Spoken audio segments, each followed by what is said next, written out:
जय भारत बच्चा लोग। तो नीट यूजी 2021 जिसका काफ़ी लंबे समय से हमें इंतज़ार था वो फाइनली 12 सितंबर को कंडक्ट हो गया और मुझे आशा है कि आप सबका एग्ज़ाम बहुत बहुत अच्छा गया होगा। इस वीडियो में आपको फिज़िक्स का पेपर सोल्यूशन मिलेगा और इसी वीडियो के डिस्क्रिप्शन में आपको फिज़िक्स के पेपर एनालिसिस का लिंक भी है, तो काइंडली उस वीडियो को भी आप ज़रूर देखिए। तो अभी हम पेपर के सोल्यूशन के साथ स्टार्ट करते हैं। Let us start.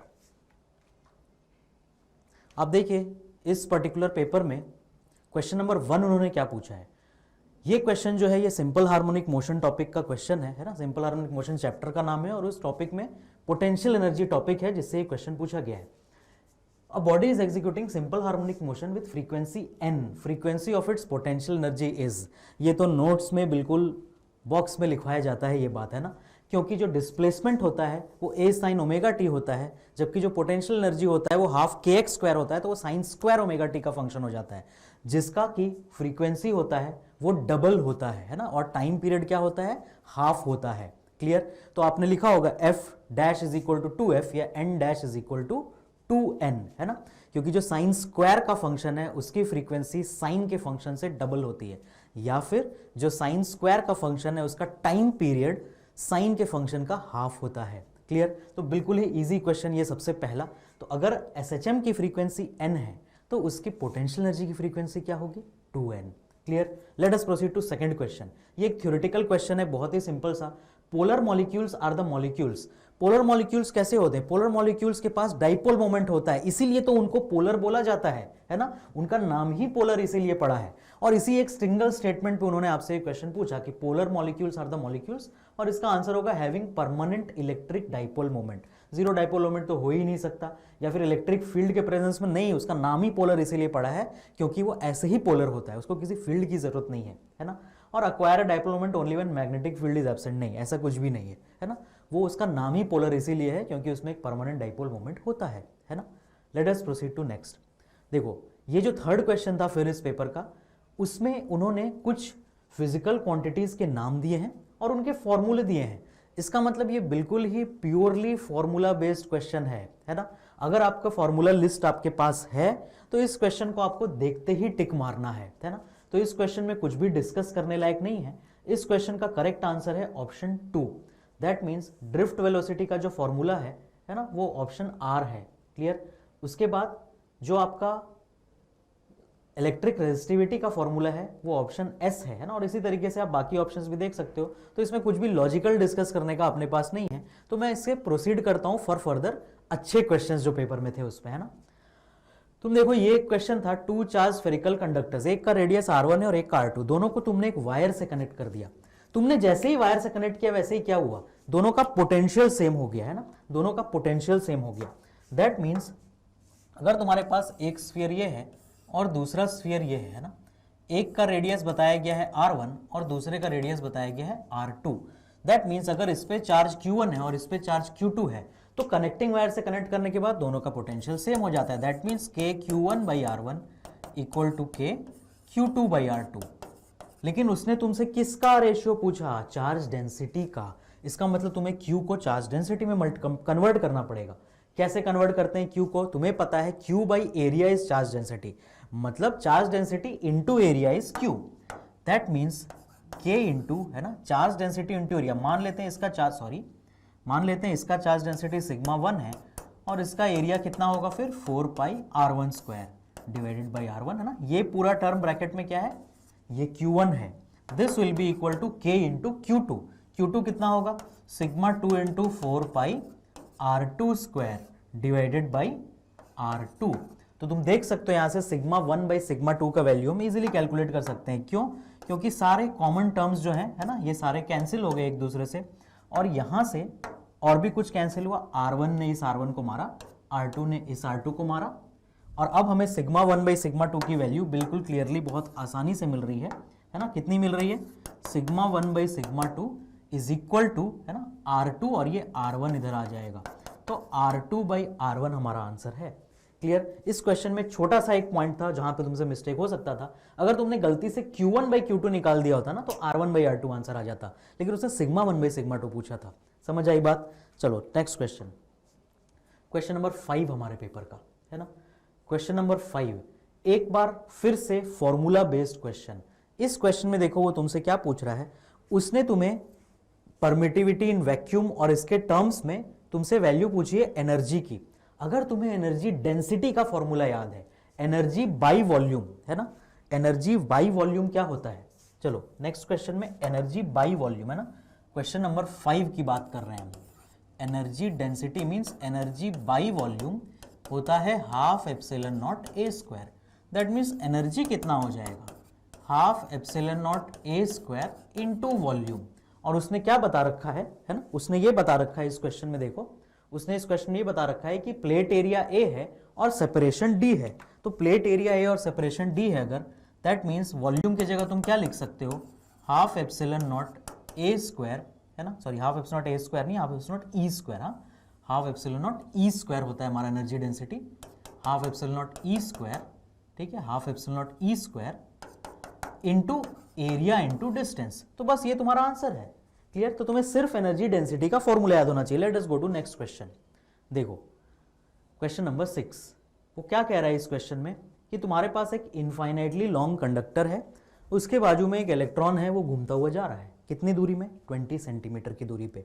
तो तुम्हें बताना है इसके ऊपर फोर्स कितना लगेगा। किसी भी चार्ज पार्टिकल पे फोर्स कितना लगता है, Q into v cross B, Q into v cross B. क्या हमें इलेक्ट्रॉन पे चार्ज पता है, यस हमें पता है। क्या हमें इलेक्ट्रॉन की वेलोसिटी पता है, यस हमें पता है।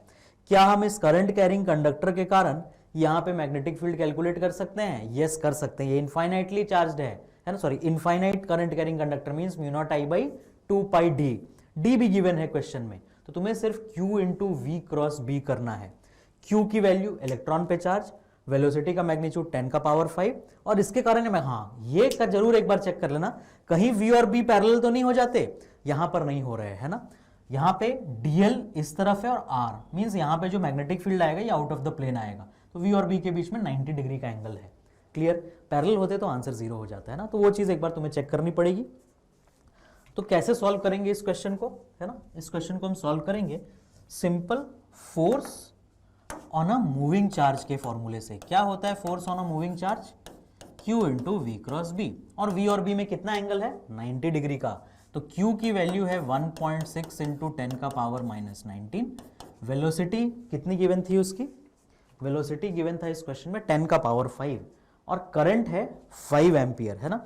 तो इसके हेल्प से हम V है तुम्हारा 10 का power 5 multiplied by B, B कितना होगा, mu naught I by 2 pi d in metres. तो जब तुम ये कैलकुलेशन कंप्लीट करोगे तो तुम्हें अपना नेट फोर्स मिल जाएगा, है ना। तो जब तुम ये कैलकुलेशन कंप्लीट करोगे तुम्हें अपना नेट फोर्स मिल जाएगा, और इसमें तुम्हारा आंसर आएगा 8 इंटू 10 का पावर माइनस 20। बहुत ध्यान रखना है तुम्हें कि इस डिस्टेंस को मीटर में कन्वर्ट करना है। और दूसरा मैग्नीट्यूड ऑफ फोर्स पूछा उसने, इसलिए तुम्हें साइन के रिक्वायरमेंट नहीं है, बट चारों ऑप्शन में कहीं भी साइन दिया भी नहीं है ना, तो इसलिए तुम्हें उस बारे में सोचने की जरूरत ही नहीं है। Let us proceed to question number 7। If E and G are respectively denote energy and gravitational constant, तो E बाई G का डायमेंशन क्या होगा। तो डायमेंशनल एनालिसिस का क्वेश्चन करने के पहले सिंपल सा तरीका, बेस्ट तरीका क्या होता है, एनर्जी और ग्रेविटेशनल कांस्टेंट, है ना। तो तुम्हें मैच करना है कि कौन सा आंसर करेक्ट है। तो देखो कोई भी डायमेंशनल एनालिसिस का क्वेश्चन, है ना, कैसे किया जाता है, और इस पेपर में एक से ज्यादा क्वेश्चन है डायमेंशनल एनालिसिस के, है ना। वो तुमसे E बाई G पूछ रहा है, तो तुम ध्यान से देखो, E एनर्जी है, एनर्जी का यूनिट क्या होगा, एनर्जी होता है फोर्स इनटू डिस्प्लेसमेंट। तो फोर्स होता है kg मीटर पर सेकंड स्क्वायर, और डिस्प्लेसमेंट से मल्टीप्लाई करोगे तो मीटर स्क्वायर। G क्या होता है, G ग्रेविटेशनल कांस्टेंट होता है। अगर तुम बाई चांस भूल भी गए हो तो तुम फटाफट यहां से कैलकुलेट कर सकते हो, देखो, है ना। तो G इक्वल टू क्या हो जाता है, FR square by M1 M2। F क्या होता है, kg मीटर पर सेकंड स्क्वायर, है ना, F होता है। R स्क्वायर क्या है, मीटर स्क्वायर, तो देखो ये मीटर क्यूब बन गया ना मीटर स्क्वायर से, और divided by kg into kg, मतलब नीचे क्या हो गया, kg स्क्वायर। तो तुम ये कह सकते हो कि इस kg ने इस एक kg को मारा, तो G का जो यूनिट है वो हो गया metre cube by kg second square. तो बस यहाँ पे E बाई G करना है, तो ये वाला वैल्यू डालो, क्या आएगा, ये देखो नीचे में मीटर क्यूब और kg सेकेंड स्क्वायर ऊपर चला जाएगा, है ना। तो तुम देखो यहाँ पे सेकेंड स्क्वायर ने सेकेंड स्क्वायर को मार दिया, इस मीटर स्क्वायर ने एक मीटर को मार दिया, है ना, 2 मीटर को मार दिया, तो क्या बचा तुम्हारे पास वैल्यू, तुम्हारे पास वैल्यू बची kg² पर मीटर, मीन्स मास का पावर 2 है ना, और लेंथ का power -1, that means m2 l -1 और t 0। ये तुम्हारे इस क्वेश्चन का आंसर है ना, करेक्ट डायमेंशंस। तो अगर तुम डायमेंशनल फॉर्मूला भूल गए तो फटाफट इन फॉर्मूले से निकाल के यूनिट वैल्यू डाल दो, डायमेंशन में कैलकुलेट करने की जरूरत नहीं, क्योंकि डायमेंशन हम ज्यादा यूज नहीं करते ना, यूनिट्स हम बहुत यूज करते हैं, तो हमेशा यूनिट के थ्रू चलो क्वेश्चन में, है ना। kg² मतलब m का पावर 2, मीटर नीचे आए डिनोमिनेटर में तो l -1, और टाइम का टर्म आया नहीं, सेकंड कैंसिल हो गया, तो this is your answer for this question. अब let us proceed to next question, है ना। ठीक है, देखो तुम्हारा m2 l -1 t 0, answer is option 2। Yes, another theoretical question. वो क्या कह रहा है कि जब भी हम एस्ट्रोनॉमिकल टेलीस्कोप यूज करते हैं, है ना, लार्ज फोकल लेंथ और लार्ज अपर्चर क्यों यूज किया जाता है एज एन ऑब्जेक्टिव? क्यों? क्योंकि उससे क्वालिटी अच्छी होती है। यस, बिल्कुल सही। लार्ज एरिया से क्या होता है? Light gathering power. अपर्चर का काम क्या है कि वो कितना लाइट ले सकता है ना। अपर्चर क्या होता है? कितना पार्ट लेंस का लाइट के लिए तैयार है कि आओ मुझ पे गिरो, है ना, उसी को हम अपर्चर कहते हैं। तो लाइट गैदरिंग पावर ज्यादा, तो ऑब्वियसली ब्राइट इमेज बनेगा ना, जितने ज्यादा इंसिडेंट रेज उतने ज्यादा रिफ्रैक्टेड रेज और उतना क्लियर इमेज। और दूसरा बेटर रेजोल्यूशन, है ना, better resolution is actually the most important, but बाकी तीनों भी इंपॉर्टेंट है, that is why all of the above is the correct answer of this question. ठीक है, थ्योरेटिकल क्वेश्चन आना चाहिए तुम्हें। क्वेश्चन नंबर 9, है ना, अनदर क्वेश्चन जो कि प्योरली फॉर्मूला बेस्ड है, कोई डिस्कशन की इसमें जरूरत नहीं है। आपके पास सिर्फ आपका जो फॉर्मूला लिस्ट है उसमें काइनेटिक थ्योरी ऑफ गैसेस का फॉर्मूला लिस्ट कंप्लीट होना चाहिए। लास्ट ईयर भी नीट में उन्होंने जो काइनेटिक थ्योरी ऑफ गैस से क्वेश्चन पूछा था वो प्योरली फॉर्मूला बेस्ड था, और इस साल भी बिल्कुल प्योरली फॉर्मूला बेस्ड है ना। तो आपका फॉर्मूला लिस्ट में फॉर्मूले होने चाहिए और आपको सिर्फ ऑप्शन मैच करने हैं, है ना, कि कौन सा ऑप्शन करेक्ट है। क्लियर? तो फॉर्मूला याद रखिए और आंसर मार्क कीजिए। क्लियर सभी को? Let us proceed to further good questions. Question number 10। अभी हमें यहां पे इस क्वेश्चन में क्या बताना है कि कौन सा स्टेटमेंट करेक्ट है और कौन सा रॉन्ग। अनदर थ्योरेटिकल क्वेश्चन, है ना। A Zener diode is connected in reverse bias when used as a voltage regulator. बिल्कुल सही, जीनर डायोड रिवर्स बायस में ही काम करता है। अब second statement, potential barrier of PN junction वो 0.1 से 0.3 होता है। नहीं, जो भी सिलिकॉन और जर्मेनियम का हम डायोड यूज करते हैं उनका जो पोटेंशियल बैरियर है वो एक का 0.3 है और दूसरे का 0.7 है, मीन 0.3 से 0.7 के बीच में होता है वो। तो सिलिकॉन और जर्मेनियम के पोटेंशियल बैरियर की वैल्यू आपको याद रखनी है, क्योंकि उसने इस थ्योरी पे क्वेश्चन पूछ दिया है। क्लियर? सिर्फ सिलिकॉन और जर्मेनियम ही याद रखना है आपको और कोई भी याद नहीं रखना है। समझ आया? That means first statement is correct and second is wrong. Let us proceed to question number 11। एक और अच्छा क्वेश्चन, लॉजिकल क्वेश्चन। एक डाइपोल को आपने इस तरीके से रखा जहां इलेक्ट्रिक फील्ड ऐसी है, तुम देखो ना, इस पॉइंट से इलेक्ट्रिक फील्ड निकल रहा है, मींस यहां पे जरूर एक कोई पॉजिटिव चार्ज रखा होगा इस पॉइंट पे, है ना, बट हमें उससे यहां पे मतलब नहीं है। वो तुमसे क्या पूछ रहा है कि ये डाइपोल किस दिशा में मूव करेगा। तो सिंपल, तुम मुझे बताओ, ये जो रीजन है हमारा, है ना, ये जो रीजन है, यहां पे इलेक्ट्रिक फील्ड लाइंस पास पास है, तो जहां प्लस क्यू है वहां इलेक्ट्रिक फील्ड लाइन पास है, और जहां माइनस क्यू है वहां इलेक्ट्रिक फील्ड लाइन दूर हो गई। मतलब इलेक्ट्रिक फील्ड कहां ज्यादा है? इलेक्ट्रिक फील्ड प्लस क्यू के पास ज्यादा है ना। तो इलेक्ट्रिक फील्ड का फोर्स इस पे ज्यादा लगेगा, प्लस क्यू ही। माइनस क्यू पे किधर लगेगा? लेफ्ट, है ना, और प्लस क्यू पे राइट। लेकिन इन दोनों में बड़ा कौन है? जो राइट लग रहा है। क्यों? क्योंकि यहां इलेक्ट्रिक फील्ड ज्यादा है। दैट मीन्स ये डाइपोल टुवर्ड्स राइट मूव करेगा। अब इन्होंने एक और इंटरेस्टिंग बात यहां पे बताई थी ऑप्शंस में कि ये राइट तो मूव करेगा भाई, बट इसकी पोटेंशियल एनर्जी कैसी होगी जब ये राइट मूव करेगा?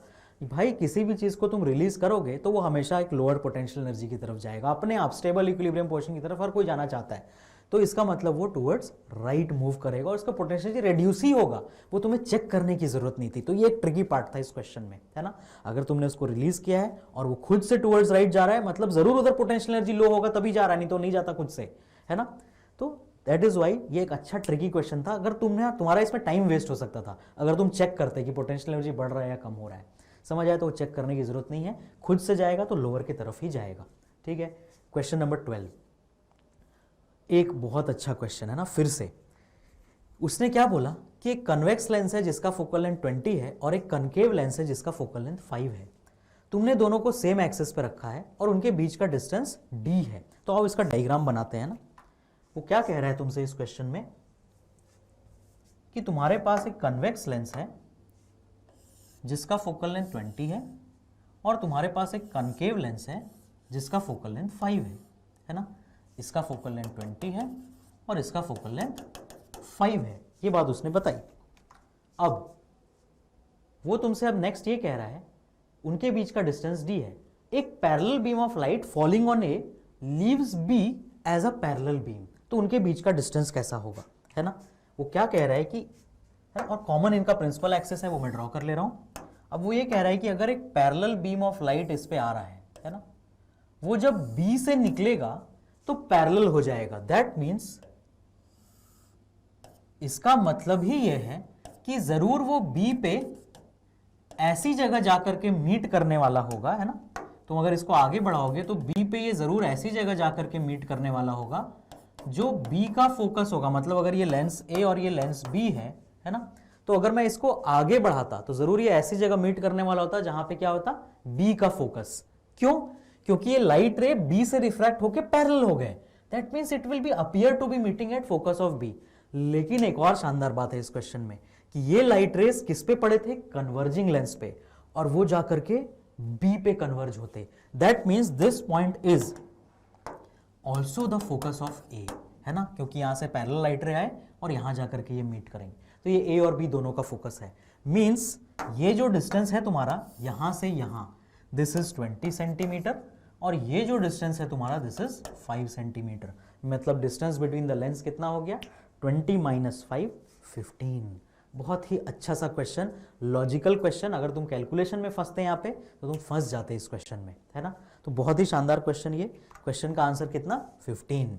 तो ये अपना क्वेश्चन हो गया कंप्लीट। नेक्स्ट, एक escape velocity from earth surface is v, escape velocity from surface of another planet having radius 4 times that of earth and same mass density, है ना। इसका रेडियस अर्थ से 4 टाइम्स है और इसका मास डेंसिटी सेम है। इसका मतलब इसका क्या सेम है, इसका डेंसिटी सेम है ना। तो कैसे हम इसको कैलकुलेट करेंगे, देखो हमें एस्केप वेलोसिटी का फॉर्मूला पता है √2gm/r, है ना। आ जाओ, √2gm/r। लेकिन मास सेम नहीं बोला उसने डेंसिटी सेम बोला, है ना। तो तुम्हें क्या करना पड़ेगा, इस फॉर्मूले को तुम्हें लिखना पड़ेगा किसके फॉर्मेट में, डेंसिटी के फॉर्मेट में। तो मास को मैं क्या लिख सकता हूं, वॉल्यूम इनटू डेंसिटी। तो तुम देखो यही फॉर्मूला क्या बन जाएगा, 2 × g, है ना, इंटू वॉल्यूम इंटू डेंसिटी, मतलब 4/3 पाई, है ना। लेट अस से रेडियस इज r3, है ना, मान लेते हैं रेडियस क्या है, r3 इंटू डेंसिटी, और ये चीज होल डिवाइडेड बाई कितनी है, r। अब तुम देखो इस इक्वेशन में तुम वैल्यू डाल सकते हो। वो क्या कह रहा है ना, वो तुमसे क्या कहना चाह रहा है, देखो यहां पे स्मॉल r क्या होता है, this is not small r, यहां पे कैपिटल R होना चाहिए, क्या, रेडियस, है ना। रेडियस वो तुम्हारे उस प्लैनेट का रेडियस है। क्यों? क्योंकि तुमने वॉल्यूम इंटू डेंसिटी यूज किया है बेटा, है ना। तो वॉल्यूम क्या होता है किसी भी स्फीयर का, 4/3 पाई r3। तो अगर हम अर्थ की बात करें, ये 3 कौन सा 3 है, ये 4/3 का 3 है ना, और ये r। अगर हम अर्थ की बात करें तो ये वैल्यू क्या हो जाएगी तुम्हारी, बताओ। हम कह सकते हैं कि डायरेक्टली प्रोपोर्शनल टू, देखो ये पावर r² बचेगा तो डायरेक्टली प्रोपोर्शनल टू r हो जाएगा, ये डायरेक्टली प्रोपोर्शनल टू r। तो वही अगर तुमने किसी ऐसे प्लेनेट पे उसको रखा जिसका रेडियस 4r है ना, इस क्वेश्चन में उसने क्या बोला, रेडियस 4r है, तो ऑब्वियस सी बात है एस्केप वेलोसिटी 4 टाइम्स हो जाएगी। क्यों? क्योंकि वो r के पावर 1 का प्रोपोर्शनल है, अभी अभी तुमने कैलकुलेशन में देखा, है ना। तो अगर वो r के पावर 1 का प्रोपोर्शन है ना, तो इसका मतलब क्या है, वेलोसिटी 4 टाइम्स हो जाएगी। डायरेक्ट प्रोपोर्शनैलिटी है बिल्कुल, है ना। इस क्वेश्चन में तुम कहां मात खा सकते थे, अगर तुमने गलती से ऐसा सोचा होता कि मास सेम है, मास सेम नहीं है, मास डेंसिटी सेम है, तभी तो मैं डायरेक्ट प्रोपोर्शनैलिटी ले सकता हूं। तुम बोलो मैंने यहां पे इनवर्स प्रोपोर्शनैलिटी क्यों नहीं बोला, क्योंकि m अभी कांस्टेंट नहीं है, लेकिन यहां पे इनवर्स प्रोपोर्शनैलिटी है। क्यों? क्योंकि जब ये तो दोनों कैंसिल, और यहां पे डायरेक्ट प्रोपोर्शनैलिटी, जब ये कैंसिल होकर r² बनेगा तो बाहर r आएगा, बट इतने सारे टर्म और आएंगे, बट ये सारे टर्म कांस्टेंट है अब, क्योंकि क्वेश्चन में उसने बोल दिया कि डेंसिटी इज कांस्टेंट। लेकिन यहां से तुम ये बात अगर कह देते ना कि escape velocity inversely proportional to 1/r, तो पूरी कहानी खराब हो जाती। This is wrong. क्यों? क्योंकि m कांस्टेंट नहीं है तो हम प्रोपोर्शनैलिटी का साइन नहीं लगा सकते। समझ आई बात? Good question.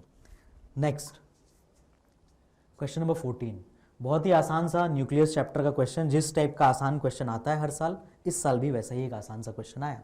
उसने क्या बोला कि ऐसा डीके हो रहा है, बताओ एटॉमिक नंबर 1 से कम हुआ, मींस बीटा प्लस डीके हुआ होगा। बीटा प्लस किस ऑप्शन में, इस ऑप्शन में सबसे पहला है, कुछ आगे करने की जरूरत नहीं, ऑप्शन 4 को टिक मारो, आगे बढ़ो, क्योंकि बाकी चारों में और कहीं भी फर्स्ट ऑप्शन बीटा प्लस नहीं है ना, फर्स्ट ऑब्जेक्ट, क्योंकि एटॉमिक नंबर 1 से कम हो रहा है, इसका मतलब एक प्रोटॉन या फिर एक बीटा प्लस की कमी हुई होगी, मींस बीटा प्लस एमिशन हुआ होगा। समझ आया है सभी को ये चीज? तो जब भी 1 से कम होता है तो बीटा प्लस एमिशन होता है। क्या 1 से कम होता है? Atomic number. यहां पे देखो 2 से और कम हो गया, मींस यहां अल्फा पार्टिकल एमिट हुआ होगा ना, क्योंकि 2 और प्रोटॉन निकल गए। सिमिलरली यहां पे क्या हुआ, एक प्रोटॉन ऐड हुआ, मींस बीटा माइनस एमिशन हुआ होगा, मतलब इलेक्ट्रॉन बाहर निकला होगा। समझ आ गई बात सभी को? तो तुम्हें एक बेसिक सा बात याद रखना है कि जब भी बीटा प्लस एमिशन होता है एटॉमिक नंबर 1 से कम होता है, अल्फा एमिशन होगा एटॉमिक नंबर 2 से कम हो जाएगा, और अगर बीटा माइनस एमिशन होगा तो एटॉमिक नंबर 1 से बढ़ जाएगा। क्लियर? उसी कॉन्सेप्ट पे बिल्कुल ही आसान सा क्वेश्चन। नेक्स्ट, स्क्रू गेज से इनको लगा कि पता नहीं कितना आसान क्वेश्चन हम पूछ दें, इसलिए इन्होंने दुनिया का सबसे आसान क्वेश्चन पूछा, ना जीरो एरर रखा इसमें ना कुछ भी रखा, है ना। सिंपली उन्होंने मेन स्केल रीडिंग दी, सर्कुलर स्केल रीडिंग ली, लीस्ट काउंट कैलकुलेट करने के लिए आसान सा वैल्यू दे दिया तुम्हें कि 1 millimetre main scale corresponds to 100 divisions और सर्कुलर स्केल। तो लीस्ट काउंट क्या होगा? 1/100, तो 1/100 हो जाएगा लीस्ट काउंट, और हमारा मेन स्केल रीडिंग है 0। तो तुम ध्यान से देखो, स्क्रू गेज का रीडिंग का फॉर्मूला क्या होता है?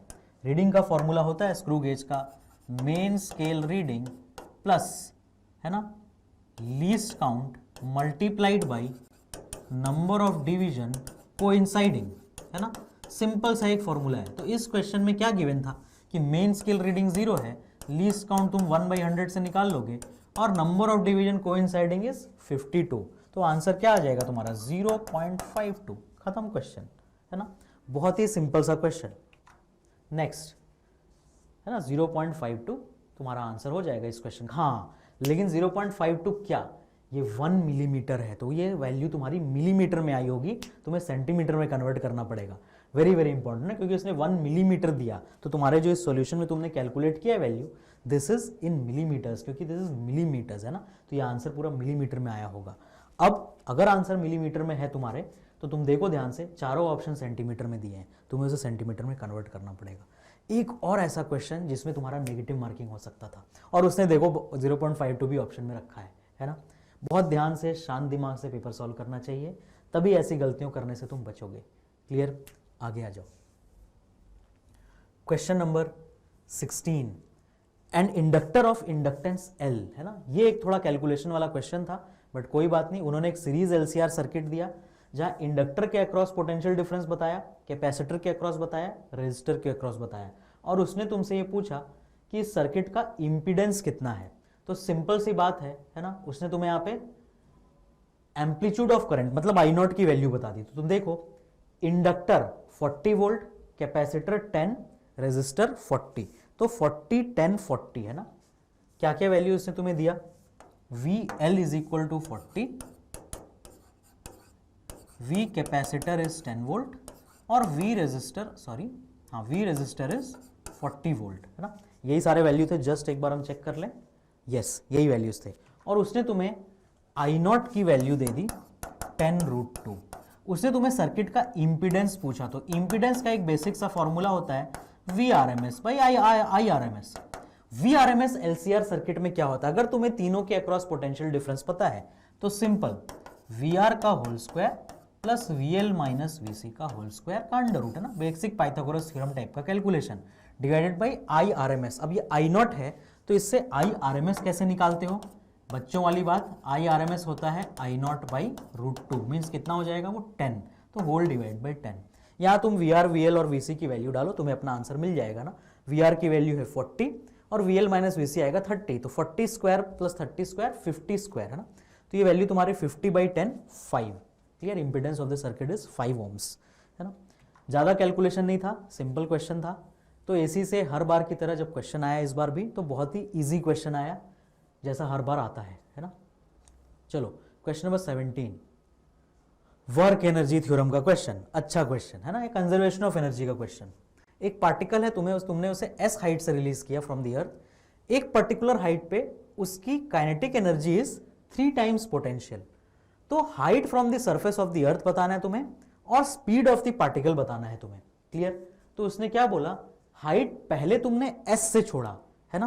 तो चलो क्वेश्चन को सॉल्व करते हैं, है ना। उसने क्या बोला कि तुमने एक पार्टिकल है उसको तुमने s हाइट से रिलीज किया, है ना, रिलीज किया, कितने हाइट से, s, और वो कुछ नीचे आया, और जब वो h हाइट पर है तो उस वक्त उसने क्या बोला कि उसकी जो काइनेटिक एनर्जी है ना, at a certain height it's kinetic energy is 3 times potential, है ना, kinetic energy is 3 time potential, means यहां पे k इज 3 टाइम्स u। समझ आया? तो तुम्हें ये हाइट बतानी है कितनी है, और यहाँ पे उसकी स्पीड कितनी होगी वो बतानी है। तो ध्यान से देखो कैसे क्वेश्चन करोगे, बहुत ही सिंपल सा क्वेश्चन। तुम मुझे बताओ यहाँ से लेके यहाँ तक में कोई भी नॉन कंजर्वेटिव फोर्स काम किया? नहीं, सिर्फ एक कंजर्वेटिव फोर्स है mg। दैट मीन्स जो टोटल एनर्जी यहाँ होगी वही यहाँ होगी, ठीक है। तो जो भी टोटल एनर्जी यहाँ होगी वही यहाँ पे होगी। अब इस जगह पे टोटल एनर्जी कितनी है ना, अगर मैं टोटल एनर्जी की बात करूं तो वो क्या होता है, kinetic energy plus potential energy, और काइनेटिक एनर्जी 3u है और पोटेंशियल एनर्जी u है, that means total energy is 4u।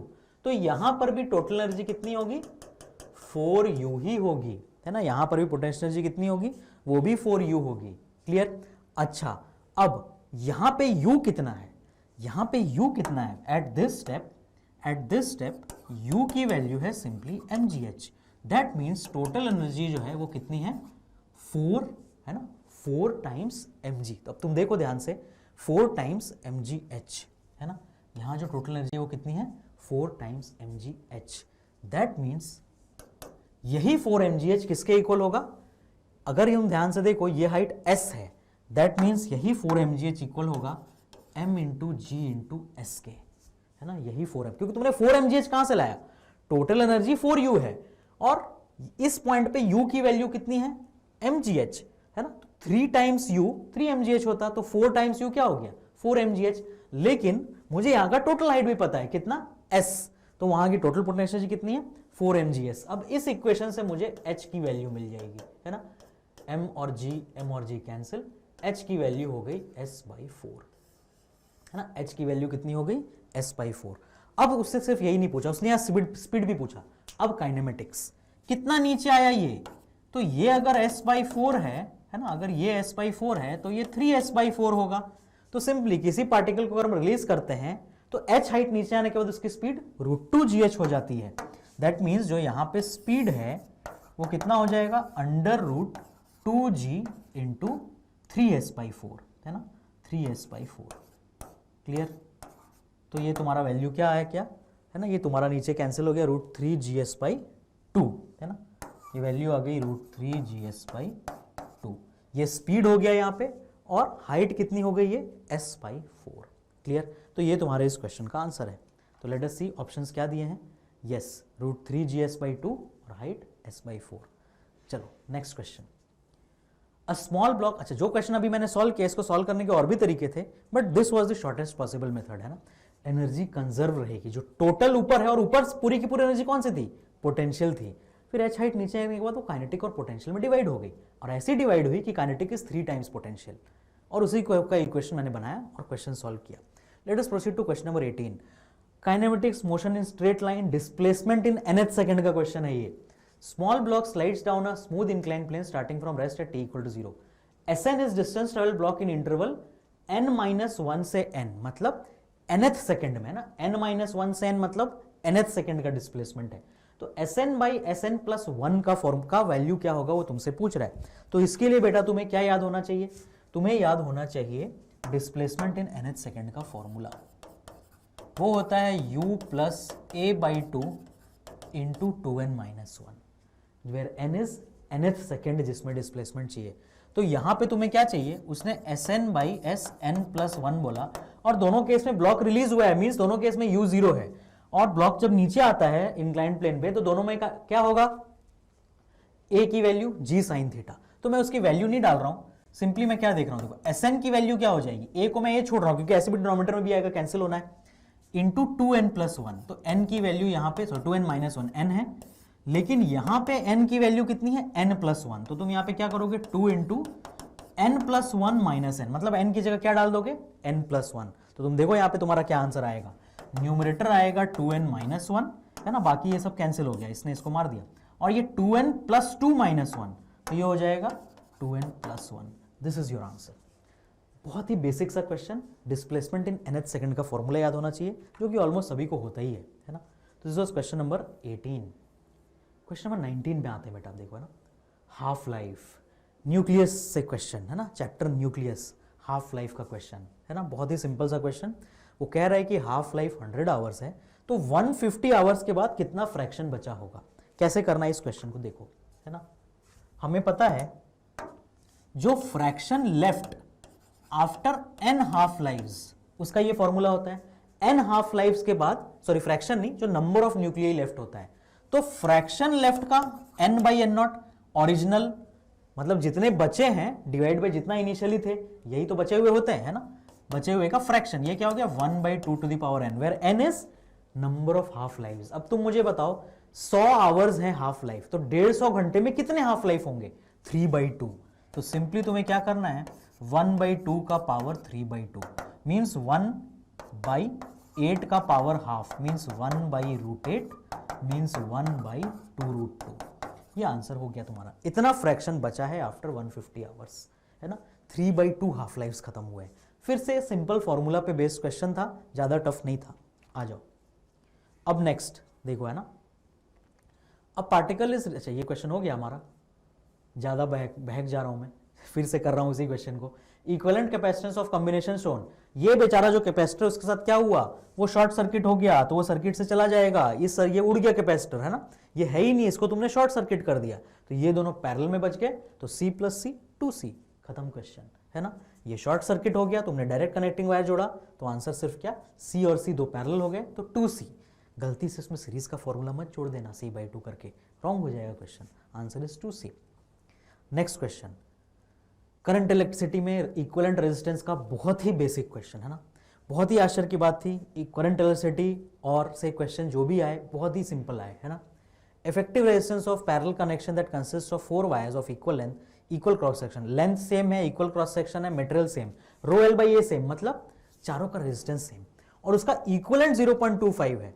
तो जब सबको सीरीज में डालोगे तो क्या होगा, तुम मुझे बताओ, तुमने 4 इक्वल रेजिस्टेंस लगाए हैं है ना, चलो ऊपर करते हैं, तुमने 4 इक्वल रेजिस्टेंस लगाए हैं जो कि पैरेलल में है ना, इन सब का जो इक्विवेलेंट आया है वो 0.25 आया है, इसका मतलब जरूर ये सब 1 1 1 1 होंगे ना, और जब तुम इन सबको सीरीज में लगा दोगे तो आंसर क्या होगा 4, खत्म। ओरल क्वेश्चन है ना, कुछ लिख के करने की जरूरत नहीं थी इस क्वेश्चन में। Next, a nucleus with mass number 240 breaks into 2 fragment. Nucleus का क्वेश्चन एक और फिर से एक बहुत ही इजी क्वेश्चन, 120 मास नंबर में टूट गए, उसने तुम्हें अनफ्रैगमेंटेड, मतलब जो इनिशियल तुम्हारा रिएक्टेंट था उसका 7.6 mega electron volt binding energy per nucleon है, और जो टूट के प्रोडक्ट बने उनका 8.5 है। तो total gain in binding energy कितना हुआ वो तुमसे पूछ रहा है, means final binding energy minus initial.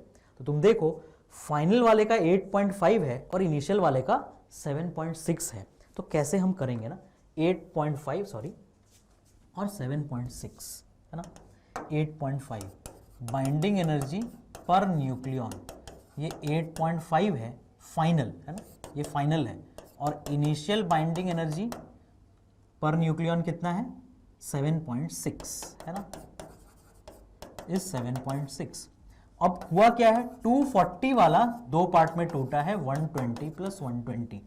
अब फाइनल वालों के पास 8.5 है, इनिशियल के पास 7.6 है, तो सिंपल बाइंडिंग एनर्जी इनिशियल बेटा कितना हो जाएगा 240 × 7.6, और बाइंडिंग एनर्जी फाइनल कितना हो जाएगा 120 × 8.5 प्लस 120 × 8.5, बस। तो बाइंडिंग एनर्जी फाइन, क्योंकि 120 × 8.5 प्लस 120 × 8.5, तो ये फाइनल कैलकुलेट करो, इनिशियल कैलकुलेट करो, माइनस कर डालो, तुम्हें अपना आंसर मिल जाएगा। क्लियर। तो बहुत ही इजी सा क्वेश्चन एक बार फिर न्यूक्लियस से, और तुम्हें अपना आंसर मेगा इलेक्ट्रॉन वोल्ट में ही मिलेगा, क्योंकि सारे मेगा इलेक्ट्रॉन वोल्ट में गिवन है और चारों ऑप्शन भी मेगा इलेक्ट्रॉन वोल्ट में है। ठीक है। Next, theoretical question, electron concentration in n type semiconductor is same as hole concentration in p type, है ना। Electron concentration in n type is same as hole concentration in p type. An external field is applied across each of them, दोनों में current कैसा होगा।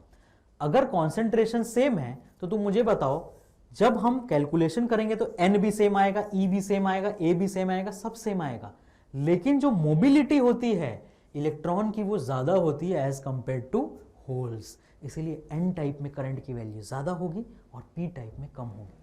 ये mobility पे depend करता है आंसर, है ना। तो that means current in n type is greater than current in p type. This is your correct answer. Mobility का क्वेश्चन था ये, है ना। बहुत ही सिंपल सा क्वेश्चन सेमीकंडक्टर का। फिर क्वेश्चन नंबर 24 पे आता है। Number of photons per second on an average emitted by the source of monochromatic light of wavelength 600 nanometres when it delivers a power of इतना। तो पर सेकेंड डिलीवरी कितनी होगी वो पूछ रहा है ना। और उसने एनर्जी पर सेकेंड दे दिया 3.3 इंटू 10 का पावर -3, ये एनर्जी पर सेकेंड है। तो कितने फोटोन एमिट हो रहे होंगे ना, वैल्यू याद कर लो, 3.3 इंटू 10 का पावर -3, है ना। तो तुमसे ये कह रहा है कि 3.3 इंटू 10 का power -3 is how many times hc by lambda. बस इतना वो तुमसे पूछ रहा है। सिंपल सा एक इक्वेशन बनेगा जिसमें थोड़ा कैलकुलेशन करना पड़ेगा। n इंटू 6.6 इंटू 10 का पावर -34 इंटू 3 इंटू 10 का पावर 8 डिवाइडेड बाई लैम्डा। कितना लैम्डा बताया उसने क्वेश्चन में? उसने क्वेश्चन में लैम्डा बताया 600 नैनोमीटर, है ना। तो तुम यहाँ लिखोगे 600 इंटू 10 का पावर -9। खत्म कहानी। यहाँ से n की वैल्यू निकाल लो, तुम्हें अपना आंसर मिल जाएगा। क्लियर सभी को? चलो नेक्स्ट क्वेश्चन में। A thick current carrying cable of radius r। ये क्वेश्चन कई बार रिपीट हो चुका है नीट में, इस बार फिर आया ये, है ना। और जब भी लेक्चर में तुम्हें बताया जाता है, बार बार बोला था ये नीट में पूछा गया था, नीट में पूछा गया था, इस बार फिर बोला जाएगा नीट में पूछा गया था। Uniformly distributed across cross section, इसका मतलब ये सॉलिड सिलिंड्रिकल वायर है। Uniformly distributed across cross section, है ना। Uniformly distributed across cross section है, मीन्स ये जो तुम्हारा वायर होगा ऐसा सिलिंड्रिकल, उसमें पूरे में करंट फ्लो कर रहा होगा बेटा, है ना, पूरे में, है ना। सिर्फ सरफेस मीन्स जब तुम इसको ऊपर से देखोगे अपनी खूबसूरत निगाहों से तो तुम्हें हर जगह से करंट बाहर आता हुआ दिखाई देगा। This means this is a solid cylinder. और सॉलिड सिलेंडर का फॉर्मूला क्या होता है? इनसाइड पॉइंट होता है μ0 JR/2, है ना, मीन्स R के डायरेक्टली प्रोपोर्शनल, है ना। बी इनसाइड होता है μ0 JR/2 means directly proportional to R। और आउटसाइड क्या होता है? आउटसाइड होता है सेम एज इनफाइनाइट वायर, है ना, 2πr मीन्स रेक्टेंगुलर हाइपरबोला। तो इनमें से कौन सा ऑप्शन मैच कर रहा है? तो ये ऑप्शन मैच कर रहा है ना, कि inside straight line directly proportional और आउटसाइड रेक्टेंगुलर हाइपरबोला। चलो तो इस वक्त हम लोग अपने क्वेश्चन पेपर के एग्जैक्टली मिड पॉइंट पे आ गए हैं। अब हम चलते हैं क्वेश्चन नंबर 26 पे। Velocity of a small ball of mass m and density d when dropped in a container filled with glycerin becomes constant after some time। Viscous force का question, terminal velocity से related question, but उसके फॉर्मूले की जरूरत नहीं पड़ेगी। यहाँ पे देखो वो क्या कह रहा है कि वो कांस्टेंट हो गया। ऐसा कब होता था? जब तुम टर्मिनल वेलोसिटी टॉपिक पढ़ते हो। ये प्रॉपर्टीज ऑफ फ्लूइड्स में विस्कोसिटी टॉपिक के अंदर टर्मिनल वेलोसिटी का क्वेश्चन है, बट उसके फॉर्मूले की जरूरत नहीं है तुम्हें बस उसका ज्ञान होना चाहिए। टर्मिनल वेलोसिटी अटेन करने के बाद क्या होता है देखो, है ना। क्वेश्चन पे हम आएंगे रिटर्न। जब भी एक लिक्विड के अंदर तुम्हारा ऑब्जेक्ट है तो उसके ऊपर कौन कौन से फोर्स एक्ट करते हैं? एक उसका mg, दूसरा फोर्स ऑफ बायोंसी, और अगर ये नीचे की तरफ जा रहा है तो एक force of viscosity. Terminal velocity attain हो गया, दैट मीन्स नीचे के फोर्सेस ऊपर के फोर्सेस बैलेंस हो गए। That means mg will be equal to force of buoyancy plus viscous force. इसी विस्कस फोर्स की वैल्यू उसने तुमसे क्वेश्चन में पूछी है। अब तुम देखो उसने क्या बोला कि जो डेंसिटी ऑफ ग्लिसरीन है वो हाफ है। इसका मतलब तुम्हारा जो बायोंसी फोर्स होगा ना वो mg का हाफ होगा। क्यों? क्योंकि ऑब्जेक्ट का डेंसिटी d है, ऑब्जेक्ट का डेंसिटी d है, इसका मतलब उसका अपना वेट कितना होगा, है ना। ऑब्जेक्ट का वेट कितना होगा बताओ? mg की वैल्यू कितनी हो जाएगी यहाँ पे? mg हो जाएगा v इंटू डी इंटू जी। और बायोंसी फोर्स क्या होगा? वॉल्यूम ऑफ सॉलिड, क्योंकि पूरा का पूरा अंदर आ चुका है, हाँ पानी के अंदर जा रहा है वो ऑब्जेक्ट। और डेंसिटी d/2 इंटू जी, मतलब ये vdg/2 हो गया ना, मतलब ये वैल्यू क्या हो गई? mg/2। तो इस इक्वेशन में अगर तुम डालोगे तो mg equal to mg/2 plus f viscous आएगा, means f viscous is mg/2। खत्म क्वेश्चन। और कुछ नहीं करना था तुम्हें इस क्वेश्चन में। तुम्हें टर्मिनल वेलोसिटी की थ्योरी आनी चाहिए कि टर्मिनल वेलोसिटी जब अटेन हो जाता है तो क्या होता है। उस वक्त mg जो है वो बायोंसी फोर्स और विस्कस फोर्स से बैलेंस हो जाता है ना। और ये जब हम टर्मिनल वेलोसिटी प्रूव करते हैं उसके बीच में ये स्टेप आता है ना। And this is your answer mg/2। Let us proceed to next question. चलो find the value of angle of emergence. हाँ, प्रिज्म का क्वेश्चन आ गया है ना, और बहुत ही सिंपल सा आसान सा क्वेश्चन पूछा उन्होंने। आओ सॉल्व करते हैं इसे। रिफ्रैक्टिव इंडेक्स √3 है और ये वैल्यू भी इन्होंने ऐसी दी जो कि तुम्हारे क्लास नोट्स में जब क्वेश्चन दिए जाते हैं तो यही वैल्यू ली जाती है। एंगल ऑफ इंसिडेंस वही लिया जाता है बार बार और एन भी वही लिया जाता है। मीन्स अगर तुम्हें याद होगा तो तुम डायरेक्ट इस क्वेश्चन को टिक कर सकते थे, बट हम सॉल्व करते हैं। वो तुमसे क्या पूछ रहा है, एंगल ऑफ इमर्जेंस है ना, ये 60 ये 90 और ये नॉर्मली गिर रहा है ना। तो चलो सॉल्व करते हैं इसे। देखो ये हमारे पास प्रिज्म है ना, दिस इज माई प्रिज्म। ये इधर से 60 डिग्री पे गिर रहा है, ये 90 डिग्री है।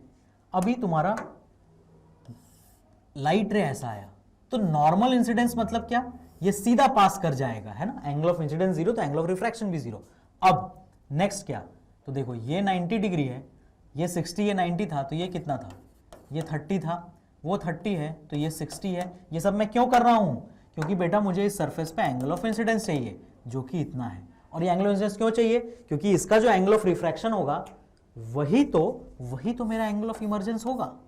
और जब तक एंगल ऑफ इंसिडेंस नहीं मिले एंगल ऑफ रिफ्रैक्शन कैसे मिलेगा, है ना। और n की वैल्यू √3 गिवन है, मतलब मैं सेंस लगाना चाहता हूं कि ये 60 तो ये 30। बोलो अगर ये 30 डिग्री है और ये √3 है तो तुम सिंपल स्नेस लगाओगे है ना, sin i by sin r है ना, sin i by sin r equal to n2 by n1। तो sin i कितना, sin 30 डिग्री और r की वैल्यू है e is equal to 1 by √3 है ना, 1 by √3।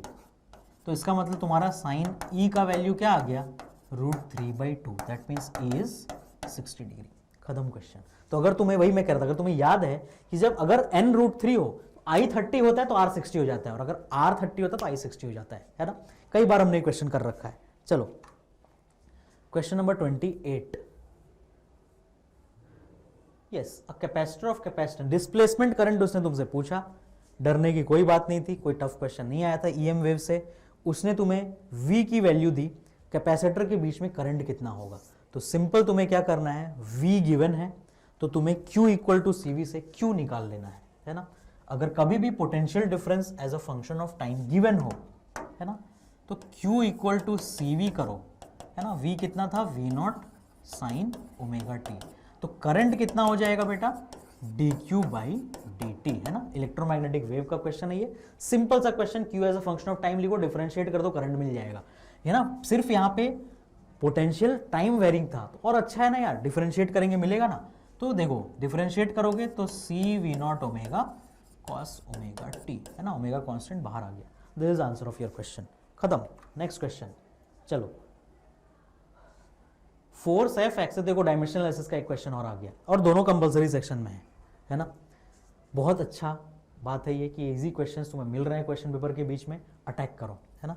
Force, acceleration, time as fundamental quantities. तो एनर्जी के डायमेंशन क्या होंगे वो तुमसे पूछ रहा है ना, एनर्जी के डायमेंशन।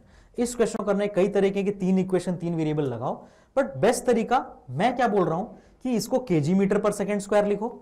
इसको क्या लिखोगे, एरिया -1 मतलब डिवाइड बाई मीटर स्क्वायर, और इसको क्या लिखोगे, सेकेंड्स। तो तीनों को मल्टीप्लाई करो, देखो तुम्हें एनर्जी की यूनिट मिल रहे हैं कि नहीं। जो फोर्स इंटू डिस्प्लेसमेंट होता है मतलब kg metre per second square into metre, मतलब kg metre square plus second square. तुम देखो मैं थर्ड वाले में करूंगा, मैच करेगा कैसे। FAT स्क्वायर बोला उसने है ना, FAT स्क्वायर। तो देखो FAT स्क्वायर है ना, फोर्स AT स्क्वायर, फोर्स है kg metre per second square, area है मीटर स्क्वायर तो ये मीटर क्यूब हो जाएगा, और इधर क्या हो जाएगा, सेकेंड स्क्वायर है ना। तो अभी तुम ध्यान से देखो ये वैल्यू अपने को क्या मिल गई, FAT स्क्वायर। एक बार जस्ट ऑप्शन चेक करते हैं है ना। हमारे पास ऑप्शन है F इंटू एरिया, अच्छा A is acceleration, sorry A is acceleration and T is time है ना, A is acceleration.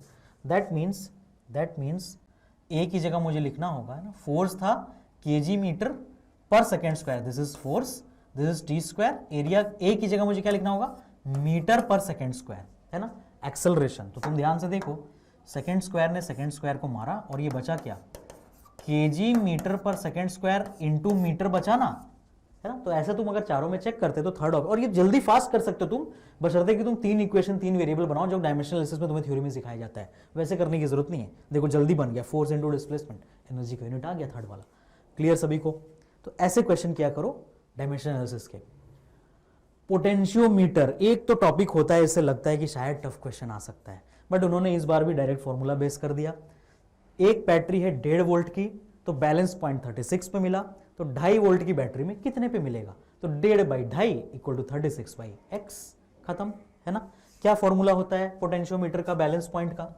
Balance point का फॉर्मूला होता है E1/E2 इक्वल टू L1/L2।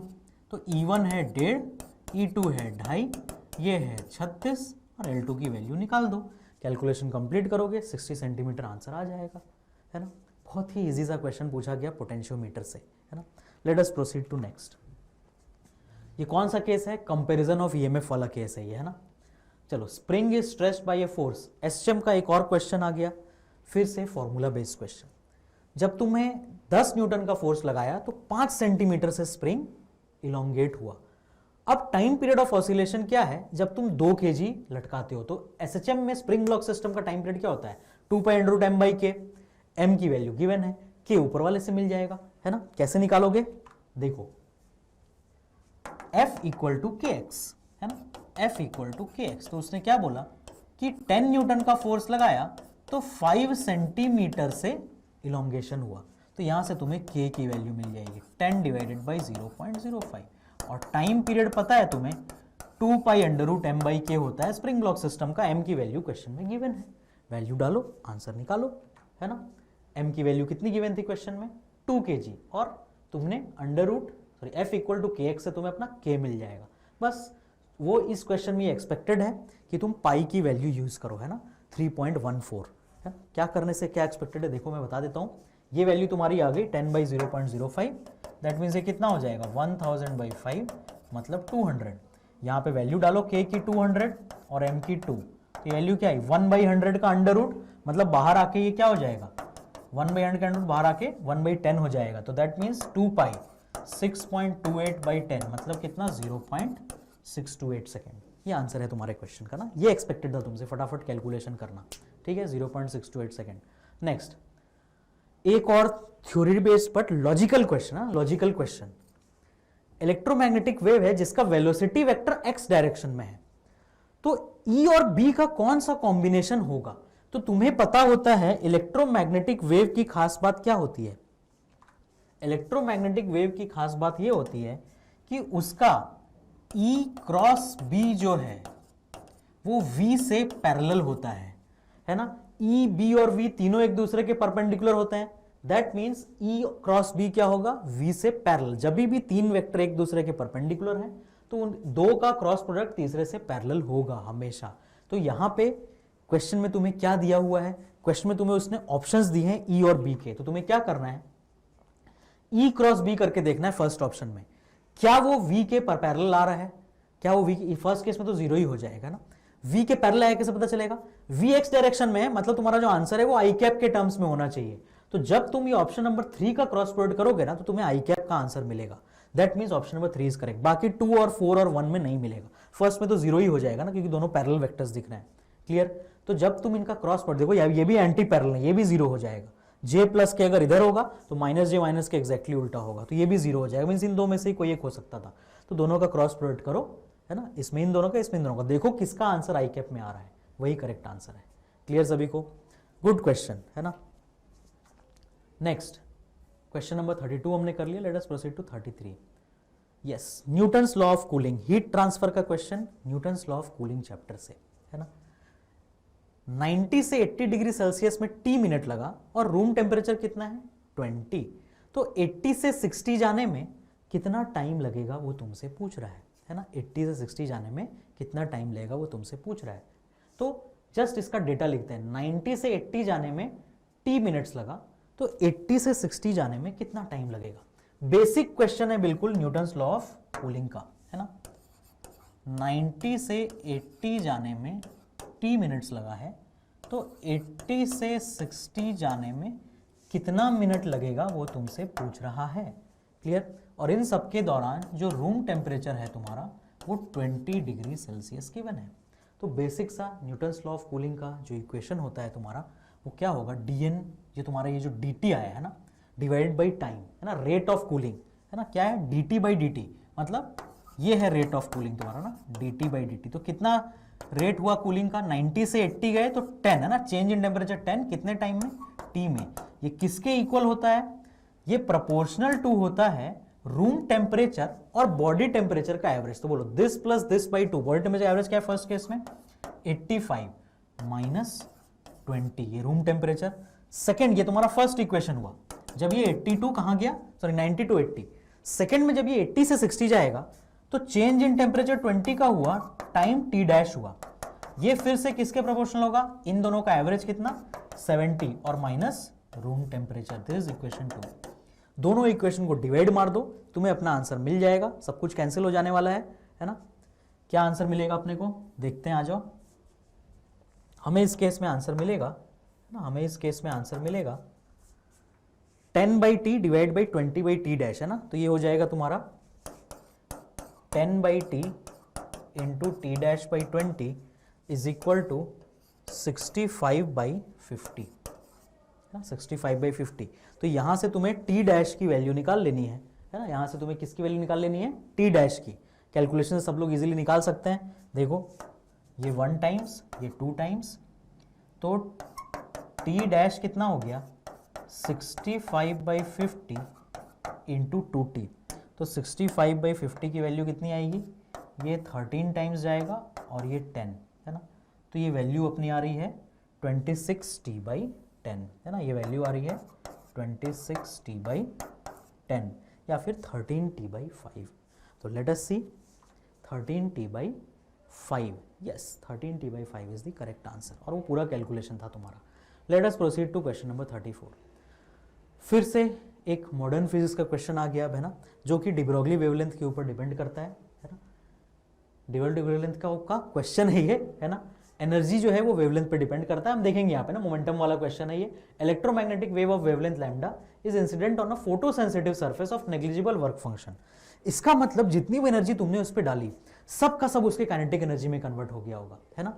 जितनी भी एनर्जी तुमने उसके ऊपर डाली सब का सब किस में कन्वर्ट हो गया होगा, काइनेटिक एनर्जी में। क्यों, क्योंकि उसका वर्क फंक्शन 0 है ना। Wavelength lambda is incident on a photosensitive surface of negligible work function. That means क्या हुआ कि जो hc बाई लैम्डा एनर्जी तुमने उसको दी, है ना, hc बाई लैम्डा एनर्जी तुमको उसको दी, वो पूरा का पूरा उसके काइनेटिक एनर्जी में कन्वर्ट हो गया। क्यों, क्योंकि फाई की वैल्यू 0 है। तो तुम्हें इक्वेशन क्या मिला, hc by lambda is equal to k, kinetic energy उसकी, है ना।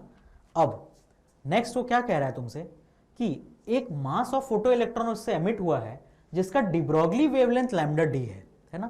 तो लैम्डा और लैम्डा डी में क्या रिलेशन होगा, तो तुम ध्यान से देखो, हमें मालूम है कि जो तुम्हारा डिब्रोगली वेवलेंथ लैम्डा डी आएगा वो क्या आएगा 2 बाई, है ना, h by under root 2mk।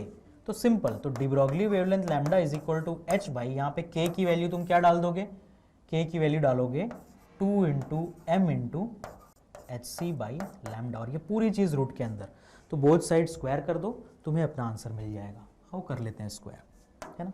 अगर मैंने बोथ साइड स्क्वायर कर दिया तो क्या मिलेगा मुझे, लैम्डा डी का स्क्वायर, है ना, लैम्डा डी का square is equal to h का स्क्वायर डिवाइडेड बाई 2mhc, और ऊपर चला जाएगा लैम्डा। तो यहाँ से देखो एक h और एक h कैंसिल हो गए, तो यहाँ से तुम्हें जो लैम्डा की वैल्यू मिली वो क्या मिली, लैम्डा की वैल्यू मिली तुम्हें, जो लैम्डा की वैल्यू मिली तुम्हें वो मिलेगी, है ना, एक h ही कैंसिल होगा ना, ऊपर एक h बचेगा, तो वो मिलेगी 2mc lambda D square by H, 2mc lambda D square by H, है ना, 2mc, है ना, lambda D square by H, 2mc lambda D square by H. तो this is your answer, question number 34 का सॉल्यूशन। नेक्स्ट क्वेश्चन नंबर 35 पे चलते हैं। Water falls from a 60 metre height at, ये तुम्हारा efficiency question, simple energy conservation के efficiency वाले part का क्वेश्चन है ये। 60 मीटर हाइट से गिर रहा है 15 kg per second to operate a turbine. Clear, कितनी हाइट से गिर रहा है, 60 metre at 15 kg per second, है ना। Losses due to frictional force, means जो लॉस है, मतलब जो आउटपुट आएगा वो इनपुट के बराबर नहीं आएगा। 10% लॉस है, मतलब 90% एफिशिएंसी है ना, 10% of input energy. How much power is generated by the turbine, तो देखो इनपुट एनर्जी कितनी है, 60 मीटर से गिर रहा है 15 kg पर सेकेंड, है ना। तो जो इनपुट एनर्जी है तुम्हारी वो कितनी है वो देखते हैं हम लोग, आ जाओ, है ना, इनपुट, तो इनपुट जो है हमारा वो आएगा 15, है ना, 15 kg पर सेकेंड, मतलब तुम्हें डायरेक्ट पावर मिलेगा, मैं उसको 15 kg लेकर के चल रहा हूँ, है ना। जी की वैल्यू 10, एच है 60, तो ये वैल्यू कितनी हो गई हमारी 15 इंटू 6 हो गया 90 और ये 9000। अब 10% लॉस है ना, तो 9000 वॉट तुम्हें इनपुट मिला। अगर 10% लॉस है तो आउटपुट क्या होगा 90% ऑफ 9000, तो ये वैल्यू कितनी आएगी तुम्हारी 90% ऑफ 9000, 8100, है ना, इतना अपने को आउटपुट मिलेगा, दैट मीन्स 8.1 किलोवाट। खत्म क्वेश्चन। क्वेश्चन नंबर 36 पे चलते हैं, आ जाओ। क्वेश्चन नंबर हमारा कितना हो गया था यहाँ पे 35 हमने देखा, यस 36 यहाँ से ना, सेक्शन बी, क्लास में किया हुआ क्वेश्चन कई बार। 27 drops of same size are charged at 200 voltage. हर बार क्लास नोट्स में तुम्हें बताया जाता है क्या कि ऐसा क्वेश्चन एग्जाम में बहुत आता है और डायरेक्ट फॉर्मूला रट लो। तो 200 वोल्ट है, उनका एक बड़ा ड्रॉप तुमने बनाया, तो बिगर ड्रॉप का पोटेंशियल कितना होगा, क्लियर। तो सिंपल सा तुम्हें फॉर्मूला क्या बताया गया था इस केस में, 200 volt is equal to n का पावर 2/3 इंटू वी। तो अगर तुम ये फॉर्मूला बनाते हो, है ना, क्या फॉर्मूला बनेगा यहां पे, है ना, v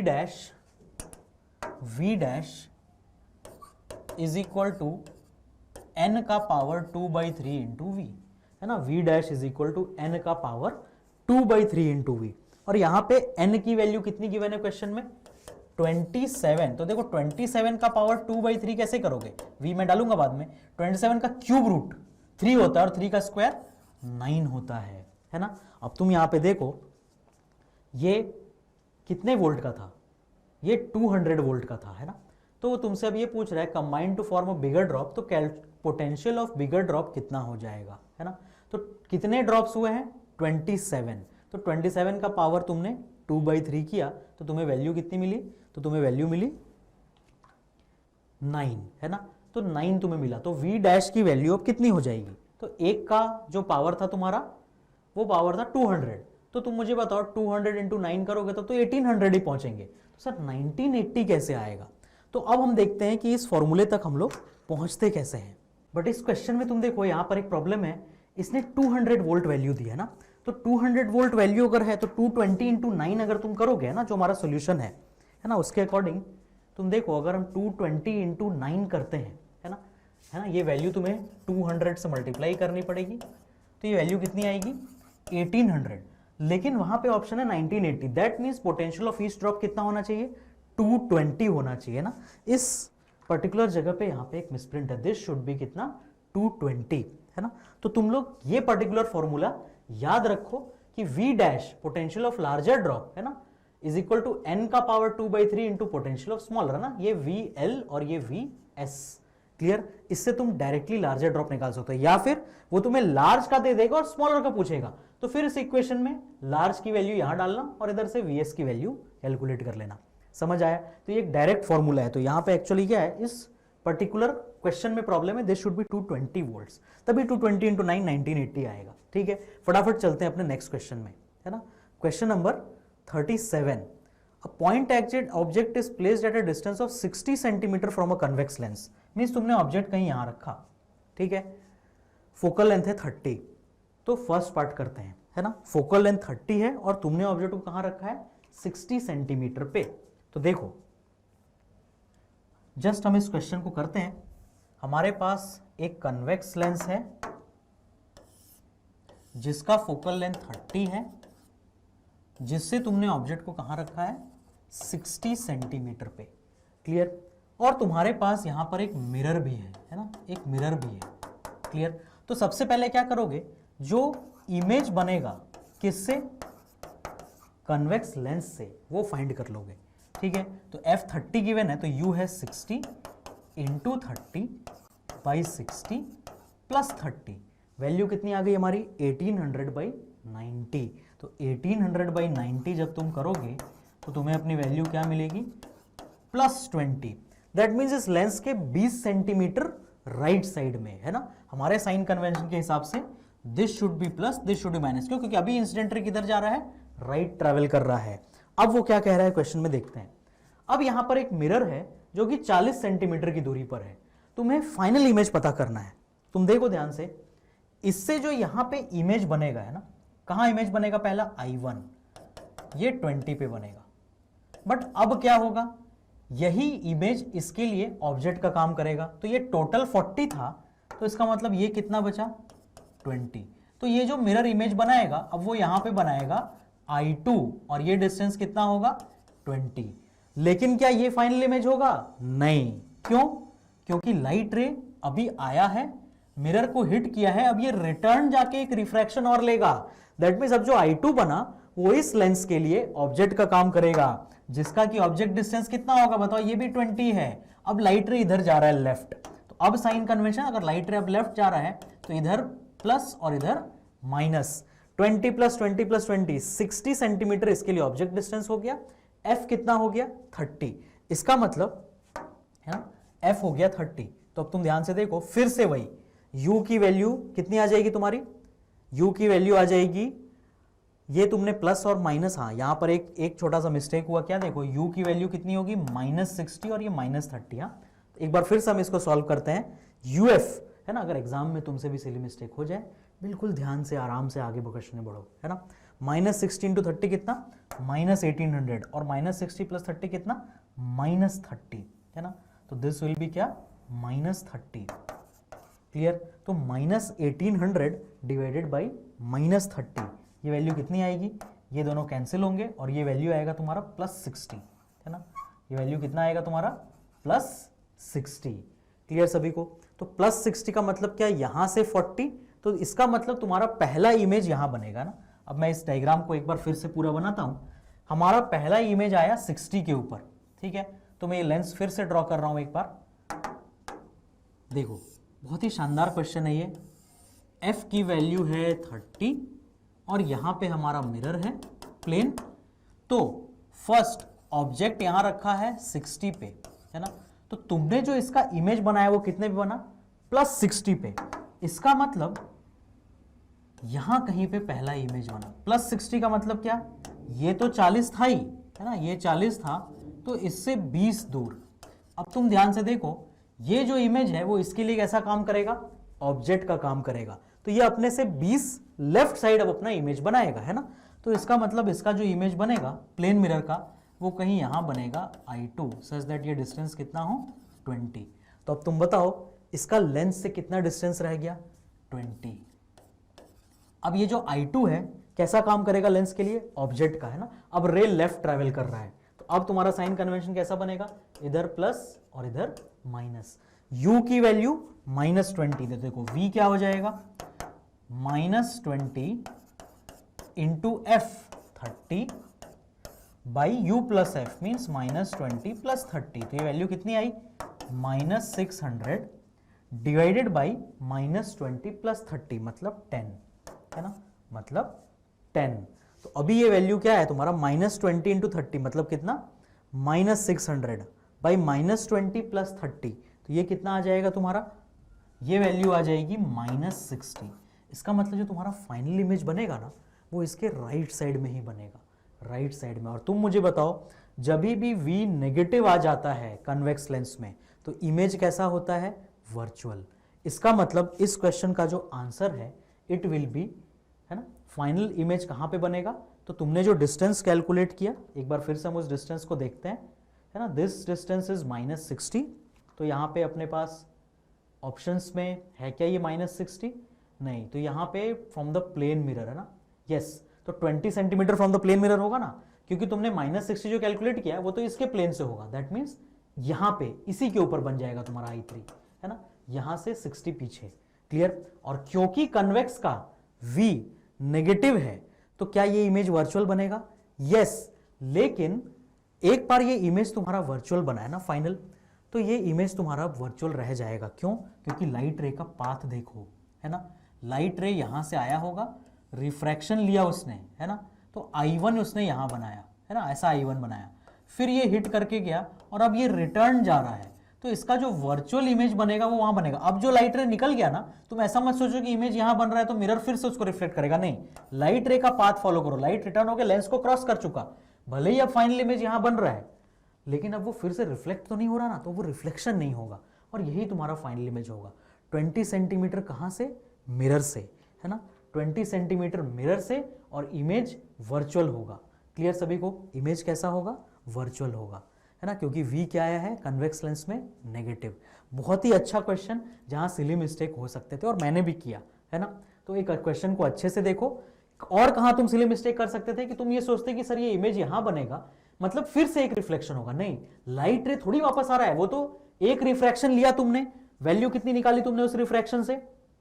+60, है ना, सॉरी, वैल्यू तुमने जो उस रिफ्रैक्शन से निकाली वो सही करेक्ट करके वैल्यू कितनी आई थी? वो वैल्यू आई थी तुम्हारी, हाँ, +60, है ना। तो ये I1 की वैल्यू आई थी तुम्हारी, है ना, I1। अब ये रिफ्लेक्शन हो गया, अब ये वापस गया लेंस, अब रिफ्रैक्ट होकर इधर जा रहा है तो वापस मिरर पे थोड़ी आएगा। समझ आई बात सभी को? तो इस तरीके से रिफ्रैक्शन होगा। तो ऐसे तुम्हें इस क्वेश्चन को करना था। Let us proceed to next question. ठीक है, फिर अब अपने नेक्स्ट क्वेश्चन में चलते हैं। एक पार्टिकल है मास m जिसको तुमने प्रोजेक्ट किया है कितनी वेलोसिटी से?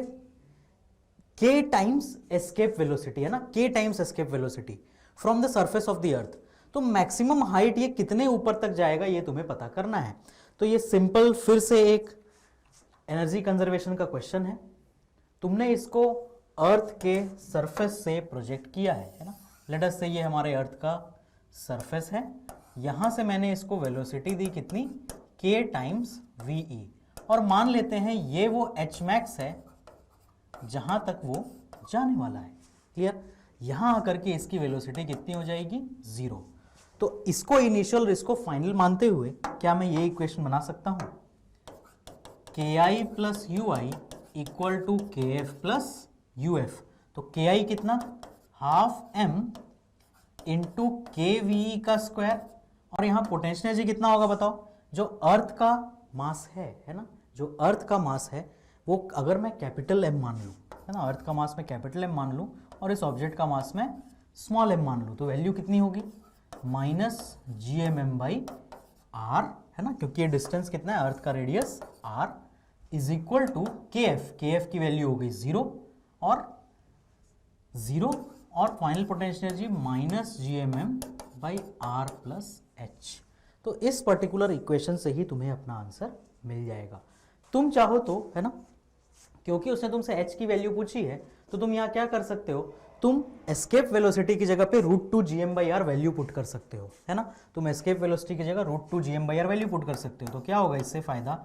हाफ m, देखो ये क्या हो गया? k² इंटू 2gm/r, है ना, VE², है ना, VE², तो √2gm/r का स्क्वायर इज इक्वल टू, देखो ये उधर जाकर के प्लस हो जाएगा, तो ये वैल्यू क्या आएगी तुम्हारी?